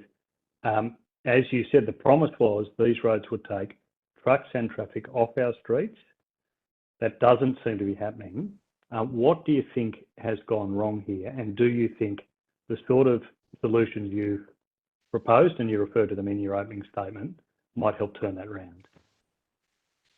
Look, I think it's when it gets down to an industry it's got a profit margin of 2.5%, and for whatever reason that may be, if there is no real cost incentive bar someone waving a stick, then industry and drivers are going to take every opportunity to avoid the tollways. The simple way is that a tollway should be used, and we want them to use it. That's not the point. It's just they need to be cost effective. And when you've got, you've got no productivity gain, and if we can ever get Alan on the phone, he can tell us about, his productivity experiences on using the toll. But simply, if you want people to use the tolls, you need to make it cost effective, and they need to.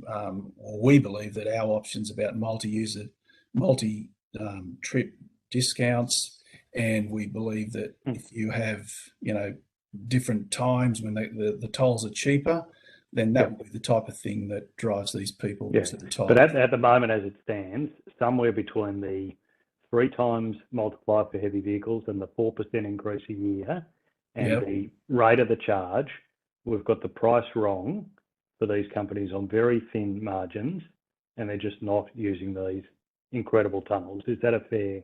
That's 100% correct. Yeah. Ms. Smith, I might go to you at that point and just see if you did have a view about this question. We were promised trucks and traffic off suburban streets. The opposite is happening. Do you have a view about what can be done? I might actually pass over to Mr. Kerry Cork, my policy consultant, because he's been working in this space for many, many years. Yes, that's right. Thank you. Everything is predicated on presumptions such as those that were published by KPMG, which is contained in the Transurban submission made to the committee, where they suggest that there's an $11.8 billion worth of benefits through travel time savings, reliability gains, and reduced operating costs. Now, whether or not the presumptions used by KPMG are accurate and reflected in the field is a question of fact. There is an amplitude of evidence that in many circumstances, particularly smaller operators, don't seem to derive that advantage because of the high unit cost and the 4% ratchet mentioned by Mr. Mookie. It is simply a matter of supply and demand and operation of the market as to whether or not there's been a pricing fallacy, which has led rise to all the benefits of reduction and congestion and everything else being met, and of course savings to operators. But it's effectively a market function. That's the difficulty you have when you have a circumstance where the pricing mechanism is embedded in a contract that was negotiated eons ago and just gets automatically rolled over for the life of the agreement. So, Mr. Cook, if we're able to tilt that pricing mechanism in some way, is this problem fixable? Will the toll road tunnels that we've invested billions of dollars in Sydney, is it possible to actually get freight traffic moving through them in a way that works for the industry? Well, again, the $64 question is the price that is struck, and I can't. I do not know what price would be struck. I therefore can't foresee whether or not the concessionaire and the government will agree to an amount that will satisfy the market. But it is fairly clear that the road pricing principles upon which everything is predicated certainly need some form of IPART review to ensure that those sorts of relevant considerations are taken into account when you're formulating the formula for road access use. I might just hand to my colleague at that point. Mr. Graham, apologies. I will just interrupt in order to get Mr. Thornley sworn in. Mr. Thornley, can you hear us now? Yes, I can. Sorry about the problems. Fantastic. No worries. Technology has let us all down. Could I ask you to please state your name, position title, and then either take the oath or the affirmation? Okay, my name is Alan Thornley. I'm Managing Director of Shores Darwin Transport. I will take the affirmation, please.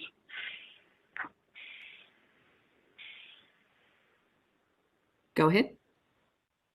I solemnly, sincerely and truly declare and affirm that the evidence now about to be given by me shall be the truth, the whole truth, nothing but the truth. Thank you very much and welcome. I will now return to Mr. Mookie. Thank you, Chair. Can I direct this question, I think, to Mr. Clark at first instance? Mr. Clark, when you described trucking industry as highly competitive, you were gilding the lily, weren't you? It's a cutthroat industry, is it not? Well, there's a fine line between cutthroat and competitive, but the way that our industry survives and the way that it works is that we have very, very large players and we have very, very small players, and they all compete in the same, market. And to survive in this industry, some have got advantages, some have got disadvantages, but the one thing that they have to be is competitive. And, we've had hundreds of years of an industry that has to adapt and has to make things work. So being competitive is the only way that these guys can stay in business. Sure, and it's a credit to the trucking industry that it's remained that way, given the conditions that it takes. But do you agree with this general proposition that the trucking industry is price takers who have limited capacity to negotiate to recover costs like tolls from their clients? 100% agree with that. Like roughly 60 to 70% of the freight task in this country gets carted by operators with probably 3 trucks and less. Do you really think that they have the ability to negotiate a hard contract with Coles and Woolworths? I think the negotiation side is going to be on the larger customer there. Indeed. And I might now go to Mr. Finlay on that. Mr. Finlay, it's good that you can join us. How many trucks does your business operate? We've got a fleet of 50 prime movers and 150 trailers running primarily long haul across the country. We don't do too much eastern seaboard work. It's all long haul to Perth and Darwin. Yeah, and do you predominantly service the retail industry or which sector? No, we're general people. We cart anything for anybody. It ranges from consumer goods to industrial machines and plant and equipment. And how much does your company pay in tolls each year for the 50 prime movers? Well, we've got some local rigid vehicles as well that run around Sydney and Brisbane that attract most of the tolls. The tolls the last toll bill for 1 month was $26,000. For 1 month? For 1 month. That's split between Sydney and Brisbane. So if you're generous and say 50% Sydney, 50% Brisbane, that's still $13,000 in 1 month, which is about 150 odd a year. That's a lot of money. And as a percentage of your cost, is it rising or falling? Rising.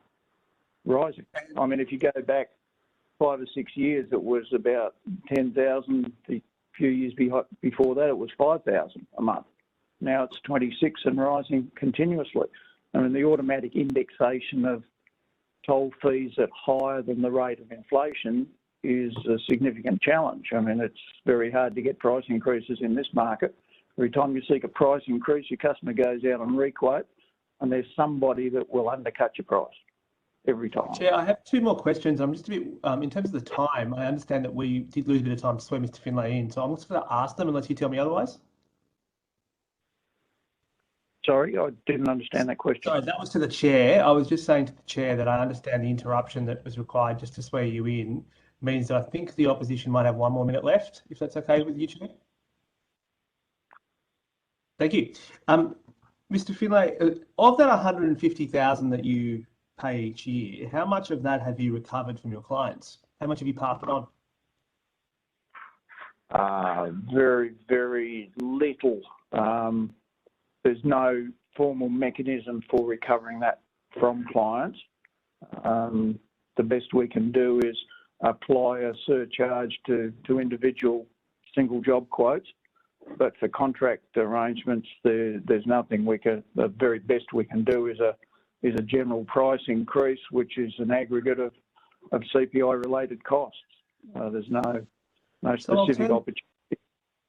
Quickly now to the ALC, who represents clients. And I know from my own experience with your organisation that you have Woolworths as your corporate member, I think Coles is one of your associate members, who are the biggest purchasers of truck movements in the country between the two of them.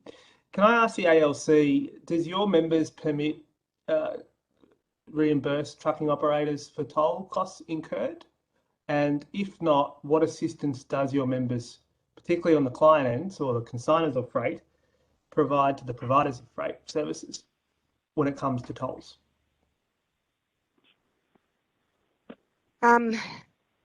Look, as has been, stated previously, the whole industry as a whole is highly competitive, and it's lean margins up and down the supply chain.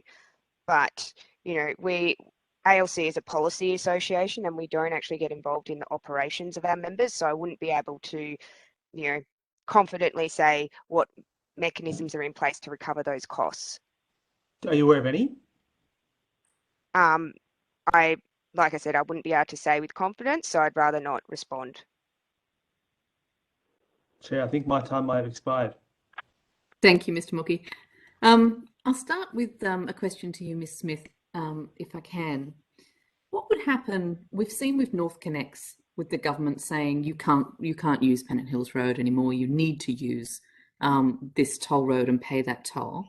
What would happen if that was made the case with pretty much every toll, so that there was no choice but to use the tolls? What do you think that the impact would be on sort of, I guess, freight and logistics more generally? Look, Mr. Thornley has spoken to, the rising toll costs that his business is personally experiencing. And at some point there would be a tipping point, I would assume, for those operators to pass those costs on down the supply chain. And ultimately the person that pays for those costs in the long term is actually the consumer. So your everyday mum and dad family, because there is actually no fat left within the supply chain to absorb those costs. Right. So the impact then of, again, I think it's been commented a few times about the sort of mega profits that Transurban is making. By building these toll roads, by not providing relief to truck drivers and freight carriers, the end result is that we are effectively lining the pocket of Transurban at the expense of mum and dad consumers. Is that the potential end result? That is the potential end result. Can we look at the very blunt way in which a distinction is made between cars and trucks generally? Is that the case in other jurisdictions? We have this sort of Class A, Class B vehicle concept without any real sort of gradation between different types of, trucks by weight? I'll pass to Mr. Kerry Cork. There are two answers to that, Chair. First of all, the answer is yes. In other jurisdictions, it does exist. But going back to the prior answer, the prior question that was put by you, the other thing to bear in mind, of course, is that whilst in one sense there is that there is the advantage the concessionaire has in negotiating the contract they have. By the same token, at least it is a mechanism that allows for the construction of tollways, and to the extent that tollways do offer, in some circumstances, advantages to people in particular environments. And if you didn't have these arrangements, these toll roads may very well not be funded because of the finite amount of money that the budget has to invest in roads and schools and hospitals and everything else, is a countervailing consideration. The issue, though, that industry has in particular are things like the automatic 3 times uplift, where it is perceived that the heavy vehicle industry is being used as an additional profit margin to the concessionaire, and that's the area of a particular dispute. Thank you. Could I ask what your views are in terms of whether or not in New South Wales we should be putting more freight on rail? ALC is of the view that there needs to be mode share within the freight and supply chain sector. So yes, we have a view and are supportive of moving, a proportion of road freight onto rail. Yeah, that's correct. If I can follow on, as is probably well known, in the New South Wales Ports Plan, there was an endeavour to have 28% of freight export botany on rail by 2021. Now that, of course, is this year, and that target has been not met. And our members who service the port have made the observation that there is a high desirability to ensure that policies are in place by the government so as to enable that target to be actually met. Okay. Do you think that the nature of toll roads, do you think there's a difference between a public toll road and a private toll road in terms of, I guess, the ability for government to set policy in a way that suits the broader kind of social purpose, I guess? There's in this, so let me take a step back. We're in the after lunch session.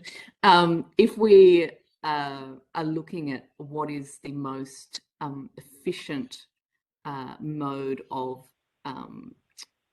logistics, or is it the most efficient mode of distributing freight across our state, do you think that the presence of a privatised toll road could distort or influence negatively on the government's ability to be able to direct that policy effectively? Sorry, that's a very clumsy expression, but if you could make it. Chair, I think what you're driving at is it's important to identify what mechanism is used to determine the overall price that's charged for access to the road infrastructure. I think what is being submitted is that it's probably not the best way to set and forget the pricing mechanism when one originally strikes the concession over a multi-year period. But that is something for governments to consider. The alternative is, if it was only the government itself funding it, it would necessarily mean probably impact on the budget. And then, of course, you've got all those other issues of dealing with ensuring there is adequate public housing, adequate policing, adequate schools, and so on and so forth. And so it's a trade-off. If you really want this form of infrastructure, it may very well be that you will need some form of capacity to have a concessionaire there to build, own, operate, and transfer. But the issue really is the pricing mechanism, and perhaps, as we've indicated, a formal IPART review as to how this is done moving forward is probably the optimal way to move forward. Thank you. Perhaps I could ask you, Mr. Clark, do you think that the New South Wales government has given too much power over to toll road operators in a way that now limits it from making the best decisions when it comes to things like how we should distribute freight? Complex question, but simply, there's a position for companies like Transurban. The problem being is that they answer to a shareholder. but the people that use it, so that shareholder then has an option to choose whatever company they invest in. But the people who are using these tollways are the mum and dad businesses of this country, the backbone of it, that don't have an option. So when the government tries to build infrastructure, and I'm not an expert on this, obviously they're using these private companies to get it through. The problem with it is the pricing of it and the way they go about pricing, and also, you know, there's no independent review on the pricing. So who's the best negotiator? I mean, that's probably going to be pretty easy to answer. But going forward, we just can't have things increasing by 4% when you've got a profit margin in the whole industry of 2.5%. So would it be fair to say then that we could have privatised toll roads, but we need it to be matched with some pretty strong regulation to keep that power in check? So in relation to pricing, in relation to, to fairness, waiving fees, et cetera, do we just not have the right regulations in place? Look, that's probably a pretty accurate summary of it. And if the pricing was fair and if the timings were reduced, shortest point from A to B, quickest time from A to B, then the productivity gain for transport would see trucks going onto that at a realistic cost and getting the trucks off the suburban streets. So better result for everyone, really. We just need to work out how you would actually then regulate these prices. And I think both of us has come up with the same conclusion, that it needs a really good independent look on how the prices are being set and how the contracts are being set. Thank you. I'll go to the, oh, sorry, were you, was someone else trying to get the call just then? No? Apologies. I will turn to the government for questions. Thank you very much, Madam Chair. Mr. Clark, just wanting to go to the suggestion you've raised in terms of time of day tolling. So at least to my knowledge in New South Wales, the only time of day tolling exists on the Harbour Bridge and the City Harbour Tunnel at the moment.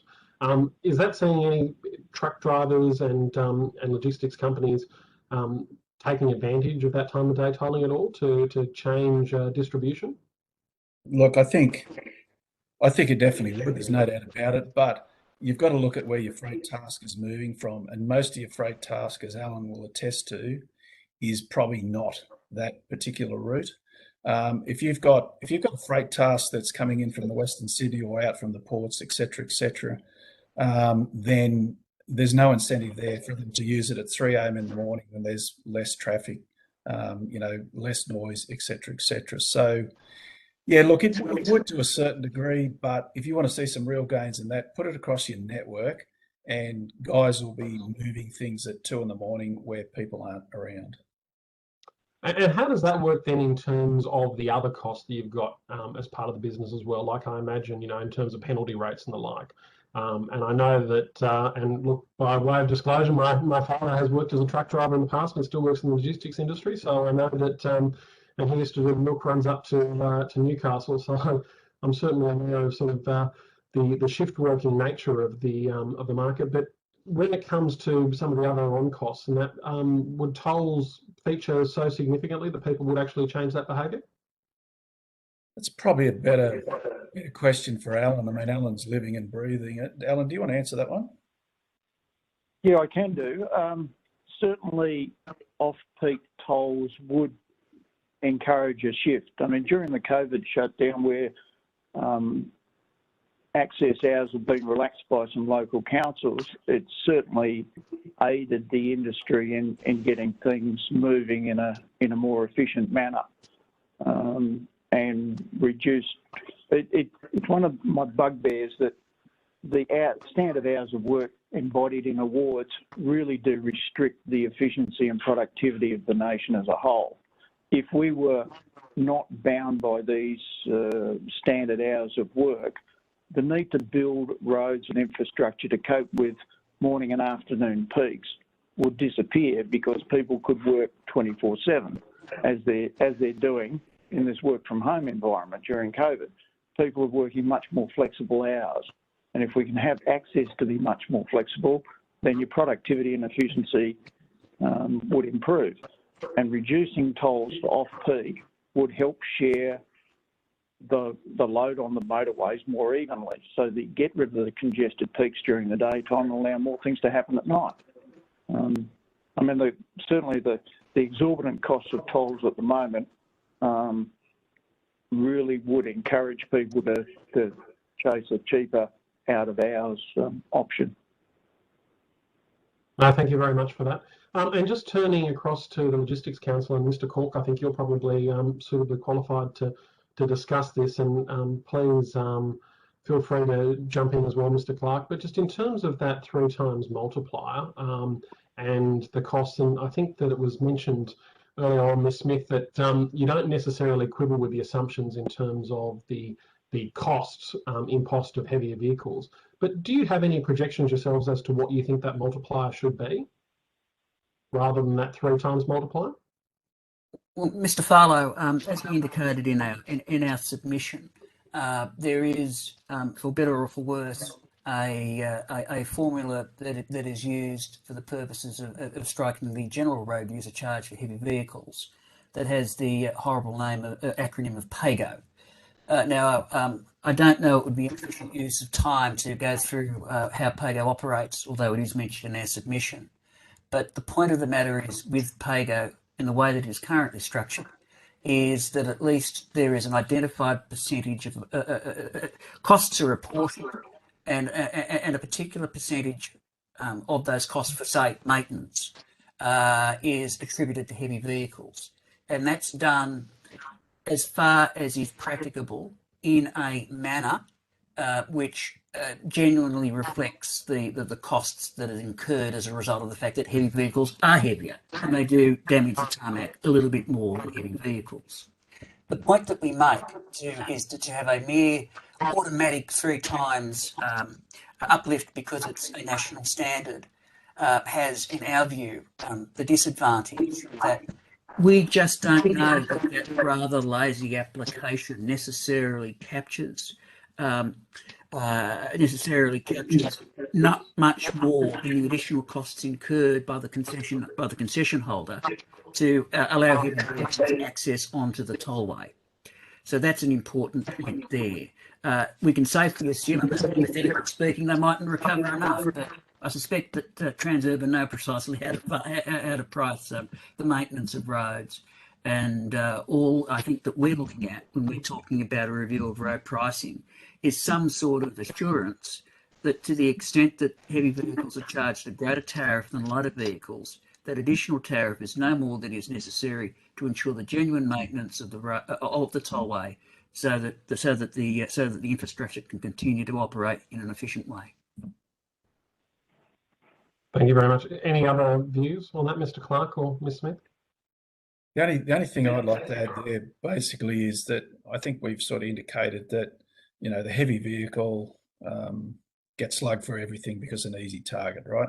So, you know, we're already paying 11 times more in registrations and fuel excise. You know, where does it stop? You know, to be really blunt, 3 times, it's not a good indication at all, honestly. And there's studies out there saying it is, and studies that saying there aren't. But you got a 4.5 ton Sprinter van, you got a B double. The high performance vehicles, high productivity vehicles, you know, the game's changed so much. The calculation is just basically outdated. Yeah. Thank you. Sorry, Ms. Smith, were you going to add anything? I was just going to add, I guess, build on, you know, everyone's comments so far. With the, you know, there's B doubles, there's high performance vehicles. We're also seeing, you know, with the uptake of electric vehicles and hydrogen powered vehicles, there needs to be consistency in the pricing mechanism that's applied to heavy vehicles across the board, and we're not seeing that at the moment. And I also wanted to build on Mr. Thornley's comments around how there's been regulations that have been relaxed off the back of COVID that's enabled, I guess, 24/7 operability of businesses and to take advantage of those shoulder periods and off-peak periods. And that's something that ALC actually strongly advocates for, is that those regulations remain relaxed, because it does enable the optimization of the industry. And yeah, so just building on that comment. No, thank you, Ms. Smith. And look, just turning on to some of that discussion you had in terms of the externalities and that as well. When it comes to, and I suspect the Logistics Council may have some information on this, but when it comes to things such as emissions reduction and that from the use of toll roads and direct transportation rather than the stop-start sort of transportation that would occur on main arterial roads, do you have any information about that at all, or is that something that you track at all with your members? Look, it's not something that we specifically track, but we have just actually done some pretty extensive research into the relaxation of curfews during COVID and the implications for the community, such as productivity uplift and potential economic uplift as well. It's quite supportive of the use of roads in off-peak periods to reduce congestion, and then you've got less trucks idling and all of those other environmental uplift as well. Okay, thank you very much. Thank you. Unfortunately, that's all we have time for today. To the extent that there has been any questions taken on notice or there are any supplementary questions, the committee secretariat will be in touch. Thank you very much for your submissions and your informed answers. We will have a very short break. What are we on? Oh no, we're breaking until 2:30, so we can all get a coffee and wake up our brains. And then we'll have our last session of witnesses. Thank you. Thank you very much. So let's get started then. Before we begin, if I could get you, Mr. O'Hara, to tell us your name and position title and swear either the oath or the affirmation. Certainly. Simon Francis O'Hara, CEO of Red Front New South Wales. We have Mr. O'Hara online. Yes, you do. Fantastic. There seems to be a bit of a playback happening. So let's get started then. Before we begin, if I could get you, Mr. O'Hara, to tell us your name and position title. Can I just check where that's coming from? You didn't even move your lips, have a go. I know. Francis O'Hara, CEO of Red Front New South Wales. We have Mr. O'Hara online. Someone's got the delayed broadcast. Fantastic. There seems to be a bit of a playback happening. And getting feedback on the feedback. So if everyone mutes, it should fix it. Mr. O'Hara, to tell us your. Okay, I don't know what was going on there. Mr. O'Hara seems to be a bit of a feedback loop. Just so you know, that's someone's playing the parliamentary broadcast, which is delayed, then it's how that happens. So you have to turn it off. Yeah. Okay. So Mr. O'Hara, if you are in fact watching the broadcast through another screen, if you could turn that off, that would be very helpful. Sure. Not that I'm aware of. Okay. I don't know what was going on there. Mr. O'Hara seems to be a bit of a... Okay. Were you watching it before? Is it possible that it's... Quite possibly. Let me have a look. Yeah. Check. Okay. So Mr. O'Hara, if you are in fact watching the broadcast through another screen, if you could turn that off, that would be... Sure. Okay. Have we solved it? Well, I hope so, because all my windows are now closed. So if I was, then hopefully it solved it, and we'll. It sounds pretty good now. Yeah. No, I think we're okay. There's nothing worse than hearing your own voice coming back at you. Look, there are a few other things worse than that, but it's up there, no doubt. Okay. So I apologise. Did we actually get through the oath or affirmation at that point? No, we didn't. I'll repeat it for the sake of our viewers today. My name is Simon Francis O'Hara, CEO of Road Freight New South Wales, and I choose to take the oath. I swear that the evidence now about to be given by me shall be the truth, the whole truth, and nothing but the truth, so help me God. Thank you. Now let's get started. Did you have an opening statement that you'd like to give to us? Look, I do, and I won't breach the 2-minute deadline there. So I'll give you a brief view of where we sit, and I'd just like to acknowledge that I'm sitting here today at Johnston's Transport, and they've been going since about the 1880s. So it's great to be here talking to you from one of our members. Look, thank you for the opportunity of appearing today before you. Sound issues aside, toll roads are here to stay. We want operators to use toll roads, but we want government to step up and broker constructive discussions with toll operators and industry to find solutions to the problems involving toll roads. We have operators who pay at least $1 million a year for tolls, and our operators are being hammered with increasing costs at the ports and on our roads. We have operators who have seen toll costs rise by 72% to 100% in 2 years, a significant rise. And for some of these operators, they've seen hundreds of percentage increases at the port for surcharges in addition. We need some equity restored to the freight industry for surcharges and tolls. We've seen a lot of substantive complaints about toll rates here today. As you can see from our submission, we have operators who pay in excess of $100,000 a month in tolls alone. Our view is that we want to focus on a remedy for our freight operators that is fair and equitable for the industry. What galls the industry is that we've seen light vehicle users and grey nomads receive tolling relief in one form or another from the New South Wales government around rego and other things. Why not then some relief for hardworking truckies? It's time now for the New South Wales government to look at rego or toll relief for hardworking truckies who have helped to save our communities through COVID with food, medicine, vaccinations, PPE, and ensuring that our water is drinkable. Without trucks, Australia really does stop. So I would put this to you. If truckies see an increase of 20 or 30% to their tolling bills over a year or two, then they should be able to apply for some relief from the government for their rego or tolling costs. This would be an equitable fix. In addition to that, we see a fix for these generational problems by way of the following. The New South Wales government to treat the toll road network as just that, a network, not different roads with different toll costs, off-peak tolling for safety reasons, particularly with the interaction of light vehicles and heavy vehicles. This will also deliver productivity and deliver less congestion. The proposition of per kilometre tolling. As mentioned, whole of network charging for heavy vehicles at discounted costs. There's also a consideration here that I don't think's been made out, and that is environmental considerations for heavy vehicles that produce less emissions. So effectively, if you produce less emissions, you get tolled less. So we incentivise truckies who choose to go for Euro 5 or Euro 6 trucks, for instance, that produce less emissions, are safer in terms of their toll costs or rego. Otherwise, we're going to see more trucks on back streets avoiding high toll costs and affecting the community because truckies see the costs of toll roads as being too high for them. Truckies' costs are exploding everywhere, and while the tried answer might be that truckies should factor these costs in, truckies can't afford to pay for more surcharges or tolls, if you will, without being incentivised to do so by the New South Wales government.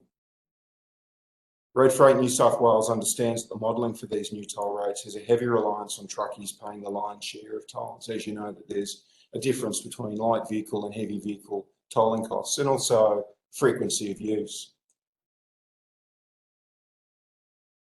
So what we need to see is really incentivised options for truckies to be able to use the toll roads. We want truckies to use the toll roads, but we want to ensure that they're incentivised to do that. We understand that Transurban, for instance, needs to make this work as a business, and we respect that. This is a huge investment for them, but it's also a huge investment for our truckies. It's the tip of the iceberg in terms of the costs and the manpower that goes into putting one truck on the road. Nevertheless, we welcome proposals moving in the right direction regarding price and time-saving signs for road users. We've put that in our submission, and we're pleased to see some movement along those lines. Lastly, our position is that we want to be an honest broker that both government and industry can rely upon to achieve results for the freight industry and ensure that together we can deliver constructive solutions for an essential sector that supplies so much of what we need day to day. Thank you very much. Thank you. I'll start with questions from the opposition. Thank you, Chair, and thank you, Mr. O'Hara. You've made reference in your opening statement then to the issue that came up earlier in the day, and that's both one of our biggest freight companies and small truck drivers coming to the same conclusion. They're off the toll roads and on suburban streets because the toll costs are simply too high. We heard evidence from both ends of the market, from the industry in the morning, but you agree that that's a problem across the board with operators you're talking to? Yes, look, I do, because a lot of those trucks, particularly those closer to the port, are using Stony Creek Road and the like to make their travel between destinations A and B. So what you're seeing is effectively a business decision made by operators to choose to use certain roads because of the cost of toll roads. And as a consequence, those communities are seeing more trucks and their movements through those areas. That's just symptomatic of what happens when you put a cost on something like toll roads. And this was the opposite of what we've been promised. We were promised trucks and traffic off suburban streets. You've called for constructive discussions. What engagement has been possible on the parameters of this policy so far with the agencies or the government? So we've done a number of things, and can I just say this so that I'm clear with you guys and our viewers today? It's a mixed bag toll. So you've got a number that would use Stony Creek Road, etc., but you've also got operators in Newcastle who, for instance, are our members that welcome the new roads that actually deliver better outcomes for their businesses. So when we talk about this, there is a mixed bag, but the issue is that by and large, most truckies are finding the costs higher than they would like, and that there's not enough equity within the system for them to use those toll roads. I think it's a degree of cost that we're talking about. In terms of engagement with government, we've met with a number of ministers in the past. We've met with Mr. Constance, for instance, and raised this in the past, and of course its staff. We've also made input to the discussions around COVID and the recovery that relates to what we would like to see in terms of a recovery phase from the freight perspective. And can I just say this for our viewers at home and also you guys, Scott Farlow has done an excellent job in terms of the COVID task force that he's been involved with. And so we've made submissions, we've been asked to be involved. And so that's part and parcel of what we've done. I'm very happy to hear that endorsement for our committee member here. Thank you, Mr. I might just finally ask you about off-peak tolling. That might be part of the answer. It's been referred to in a range of places. If anything, at the moment, the tolling system in New South Wales might be moving away from time of day tolling with a plan to scrap time of day tolling on the Harbour Bridge. But as you say, it's safer, it's more productive. Could it be part of the answer here? Look, it is part of the answer. I think as we grow as a city, you're going to see the need for more and more off-peak hour solutions for freight and the movement of freight. I think in terms of off-peak tolling, it also delivers safer solutions for road users. So the interaction between light vehicles and heavy vehicles on congested roads is problematic, as you know. If you get those trucks and those trailers onto the road after hours at reduced costs, then it leads to better, safer outcomes. I think from the perspective of the trucking fraternity, what they're looking for is a reason to use the toll roads, and part and parcel of that is not only rego relief or toll relief, but also off-peak savings, because a lot of trucks and trailers move at a variety of times, and if we can get them off the roads during 9 to 5, then that's a solution that's a win-win. O'Hara, as tempted as I am to cross-examine you on your provocative statement about Mr. Farlow, I will stick to the terms of reference, and that is... The check's in the mail, Simon. Thanks very much. Mr. Mookie, I appreciate your forbearance. Indeed. I was going to ask, you make the point that you'd like to see the government broker some talks with the toll operators here. Yes. But just to be clear, you're aware that the government sets the toll prices, aren't you? Yes. And you're aware that they're the ones who set the policies around who can access their relief programs for tolls that they themselves have imposed? Yes. And you're aware that as a result of their decision to privatise the remaining part of the WestConnex just last week, that in large part the opportunity perhaps to have struck a different toll policy largely passed, hasn't it? Never mind the $5 billion to Western Sydney. I note the announcement last week, and I note the Australian newspaper reporting that decision and that development at 6 p.m. on a Sunday night. Conceivably, the answer is yes to your question, Mr. Mookie. So it's just therefore I'm struggling to understand what would you expect the toll operators to do when this decision is a policy decision of government, and it's the government now that has set these policies and have effectively created an economic scenario in which to change them would be very difficult. Do you agree or disagree? I would concur with your views. I would note, however, for the benefit of our viewers at home, that this committee meeting was scheduled to be sometime earlier in the year, and as a result of COVID, we are now sitting here today having this discussion. So events have certainly moved on since when this first was mooted. So I guess the next set of questions are to do with, my time has expired, so I will stop there, Chair. You were on a roll as well, Mr. Mookie. I will just ask a couple of questions. Thank you, Mr. Mookie. And I guess coming off of that, and Mr. Mookie, you've managed to frame those questions in a far more eloquent way than I was attempting to in the last session. I guess that is the question. I look at the incentives that you are suggesting here, Mr. O'Hara, and it is refreshing because so far we've seen penalties being put on truckies for not using toll roads.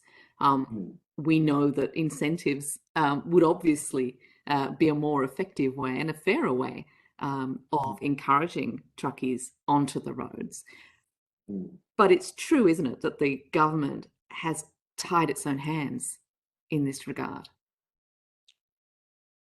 Yes.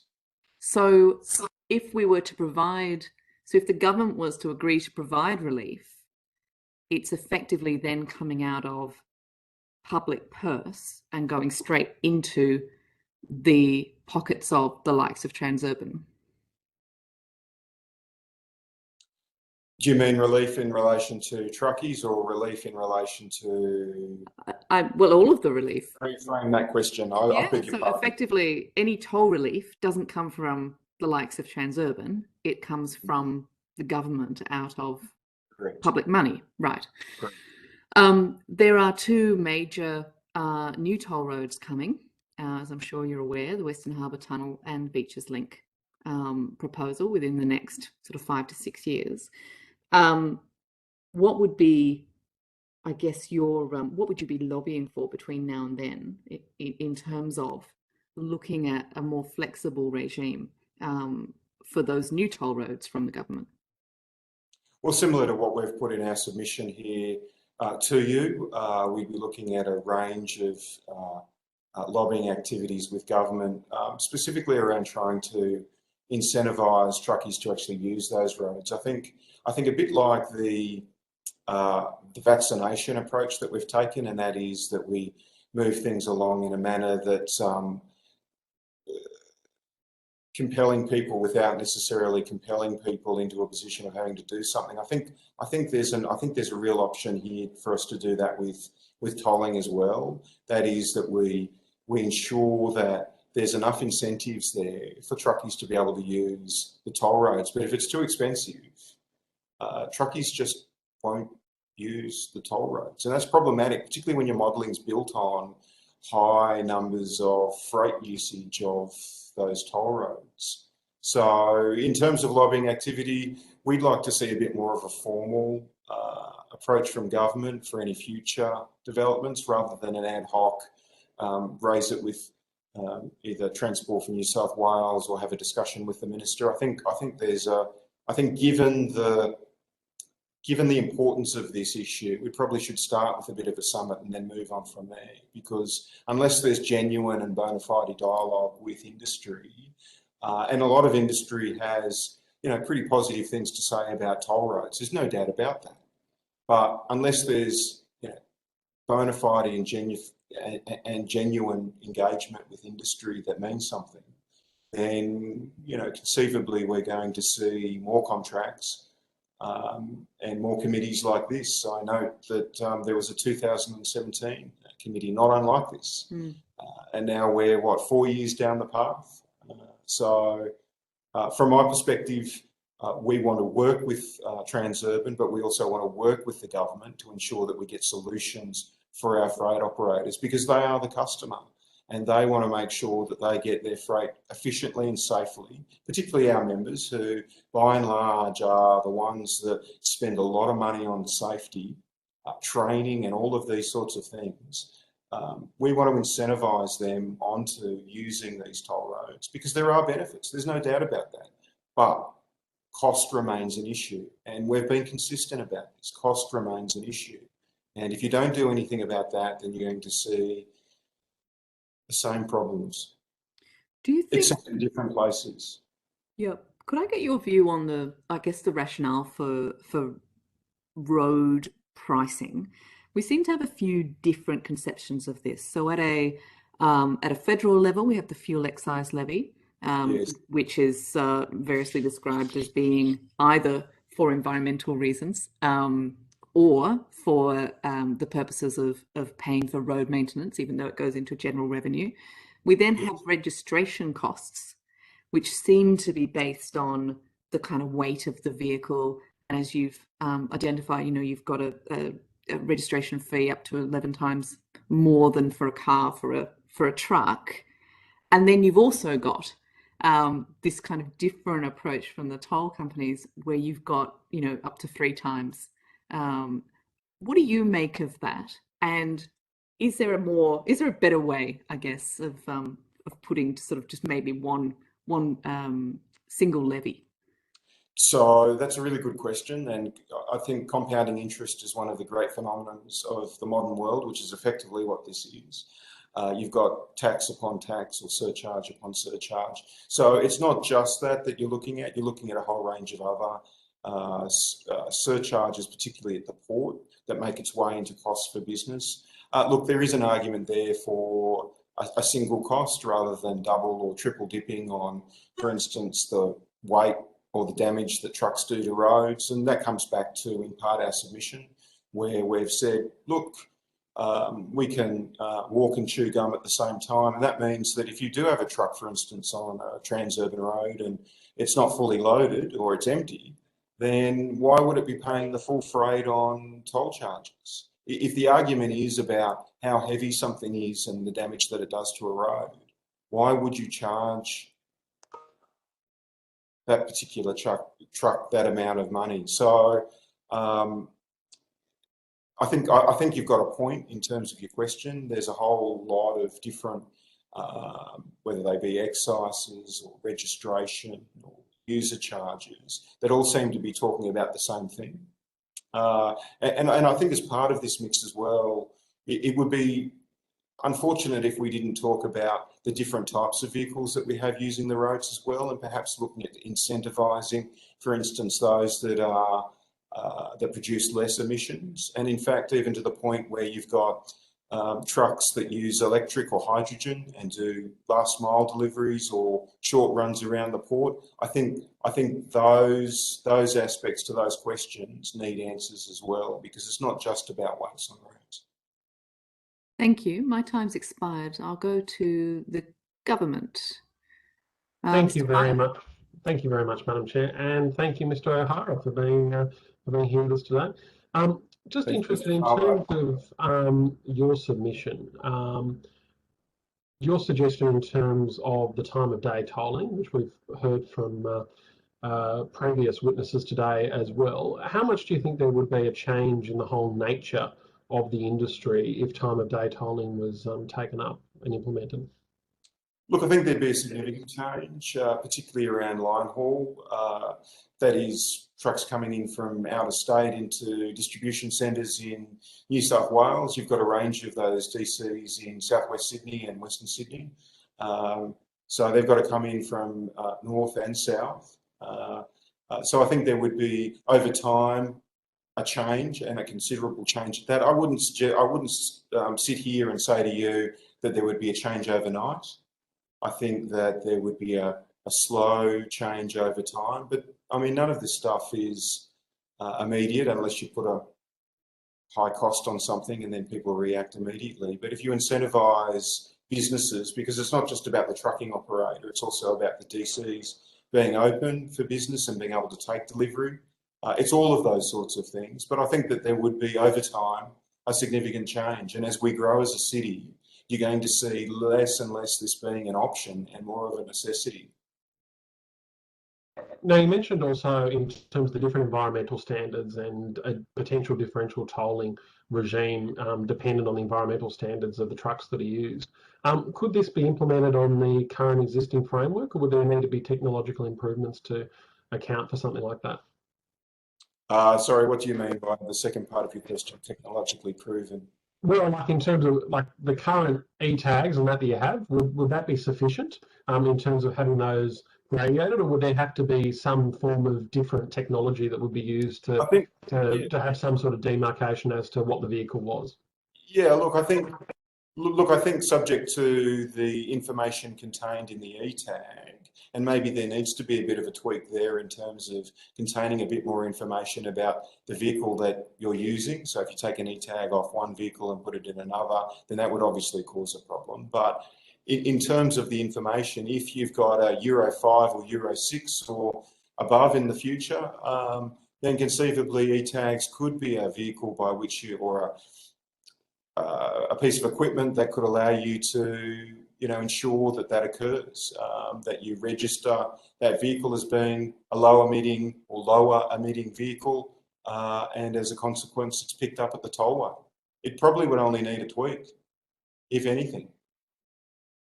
Now, we've also had some discussion today in terms of the heavy vehicle multiplier, the 3 times charge, which is effectively applied when it comes to tolls for heavy vehicles. Does Road Freight New South Wales have a perspective on that, or a different marker that you would suggest apart from the 3 times multiplier? In terms of the toll costs, yeah. Look, Yes. I think the issue here is about not necessarily the 3 times and looking at that, looking at the market and seeing what the market is prepared to pay. I think there's that aspect to it. I think that if it's difficult to provide choice to people about where they go, they're going to pick somewhere or a road that's cheaper. In terms of the 3-time multiplier, look, it's significantly higher than a light vehicle. And as a consequence, we see that as being too high for our members, and our members have fed back. And I'd refer you to our submission, particularly Winston Express. And I think that probably gives you an answer. It's on page, it's not in the recommendations, but he references the costs on page 12. But that's about off-peak tolling, but he does talk about it being too expensive. So in terms of our members' views, yes, we would say it is too expensive, or higher than we'd like it to be. No, thank you, Mr. Hara. Now, you've sort of conceded in this as well that Transurban are not going to be the ones who have to pay for any changes in this. There are, of course, contracts, whether they were entered into by this government or former governments, often lasting till 2048. And some of those on North Connects, I think that's a 28-year concession, whereas for others like Lane Cove Tunnel, for instance, or the M2, those can be up to 50-year concessions. So that is part of embedded in the contract. And of course, any of the policies we were to take to be able to provide some sort of relief for your members would have to come from somewhere. Are there any areas where you see that there could be efficiencies potentially gained, or some sort of potential dividend to the government that would actually help to pay for any concession that would be granted? Well, look, the deal has been done, and the toll road has been sold. This isn't the first time we've raised these issues around toll road costs, and in fact, I think we've gone on record a number of times about talking about the pros and the cons of toll roads. So it's not the first time we've raised these issues.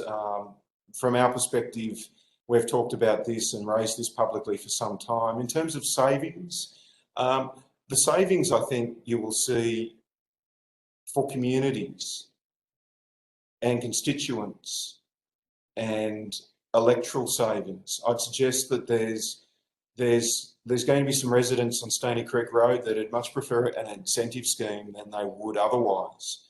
In terms of other savings, there's also safety considerations to take into account. So the interaction between heavy vehicles and light vehicles during the daytime, there's a saving there in terms of lives. When we talk about savings, it's more than just dollars and cents, in my humble opinion. It's also about the way in which we do logistics and freight. And that means that if we can make those sorts of savings, I think it dwarfs the costs and cents. But there may be other options there for the savings in terms of financial aspects. I mean, there's going to be a saving there on certain roads that are used around the port, for instance. And you're going to see, less repair work and more movement onto toll roads if you incentivise. There's going to be a whole range of savings that you're going to see. And of course, we'd be open to countenance in any sort of proposal that would see, either savings or something that makes it worthwhile for truckies in New South Wales, because they've done the hard yards during COVID, and we're open to dialogue about how we can work together to make it happen. That's all from me, Madam Chair. Thanks, Mr. O'Hara. Thank you, Mr. Fowler. Thank you very much. I think that's the, yes, it's definitely the end of our time today. Thank you very much for your submission and for attending. To the extent that we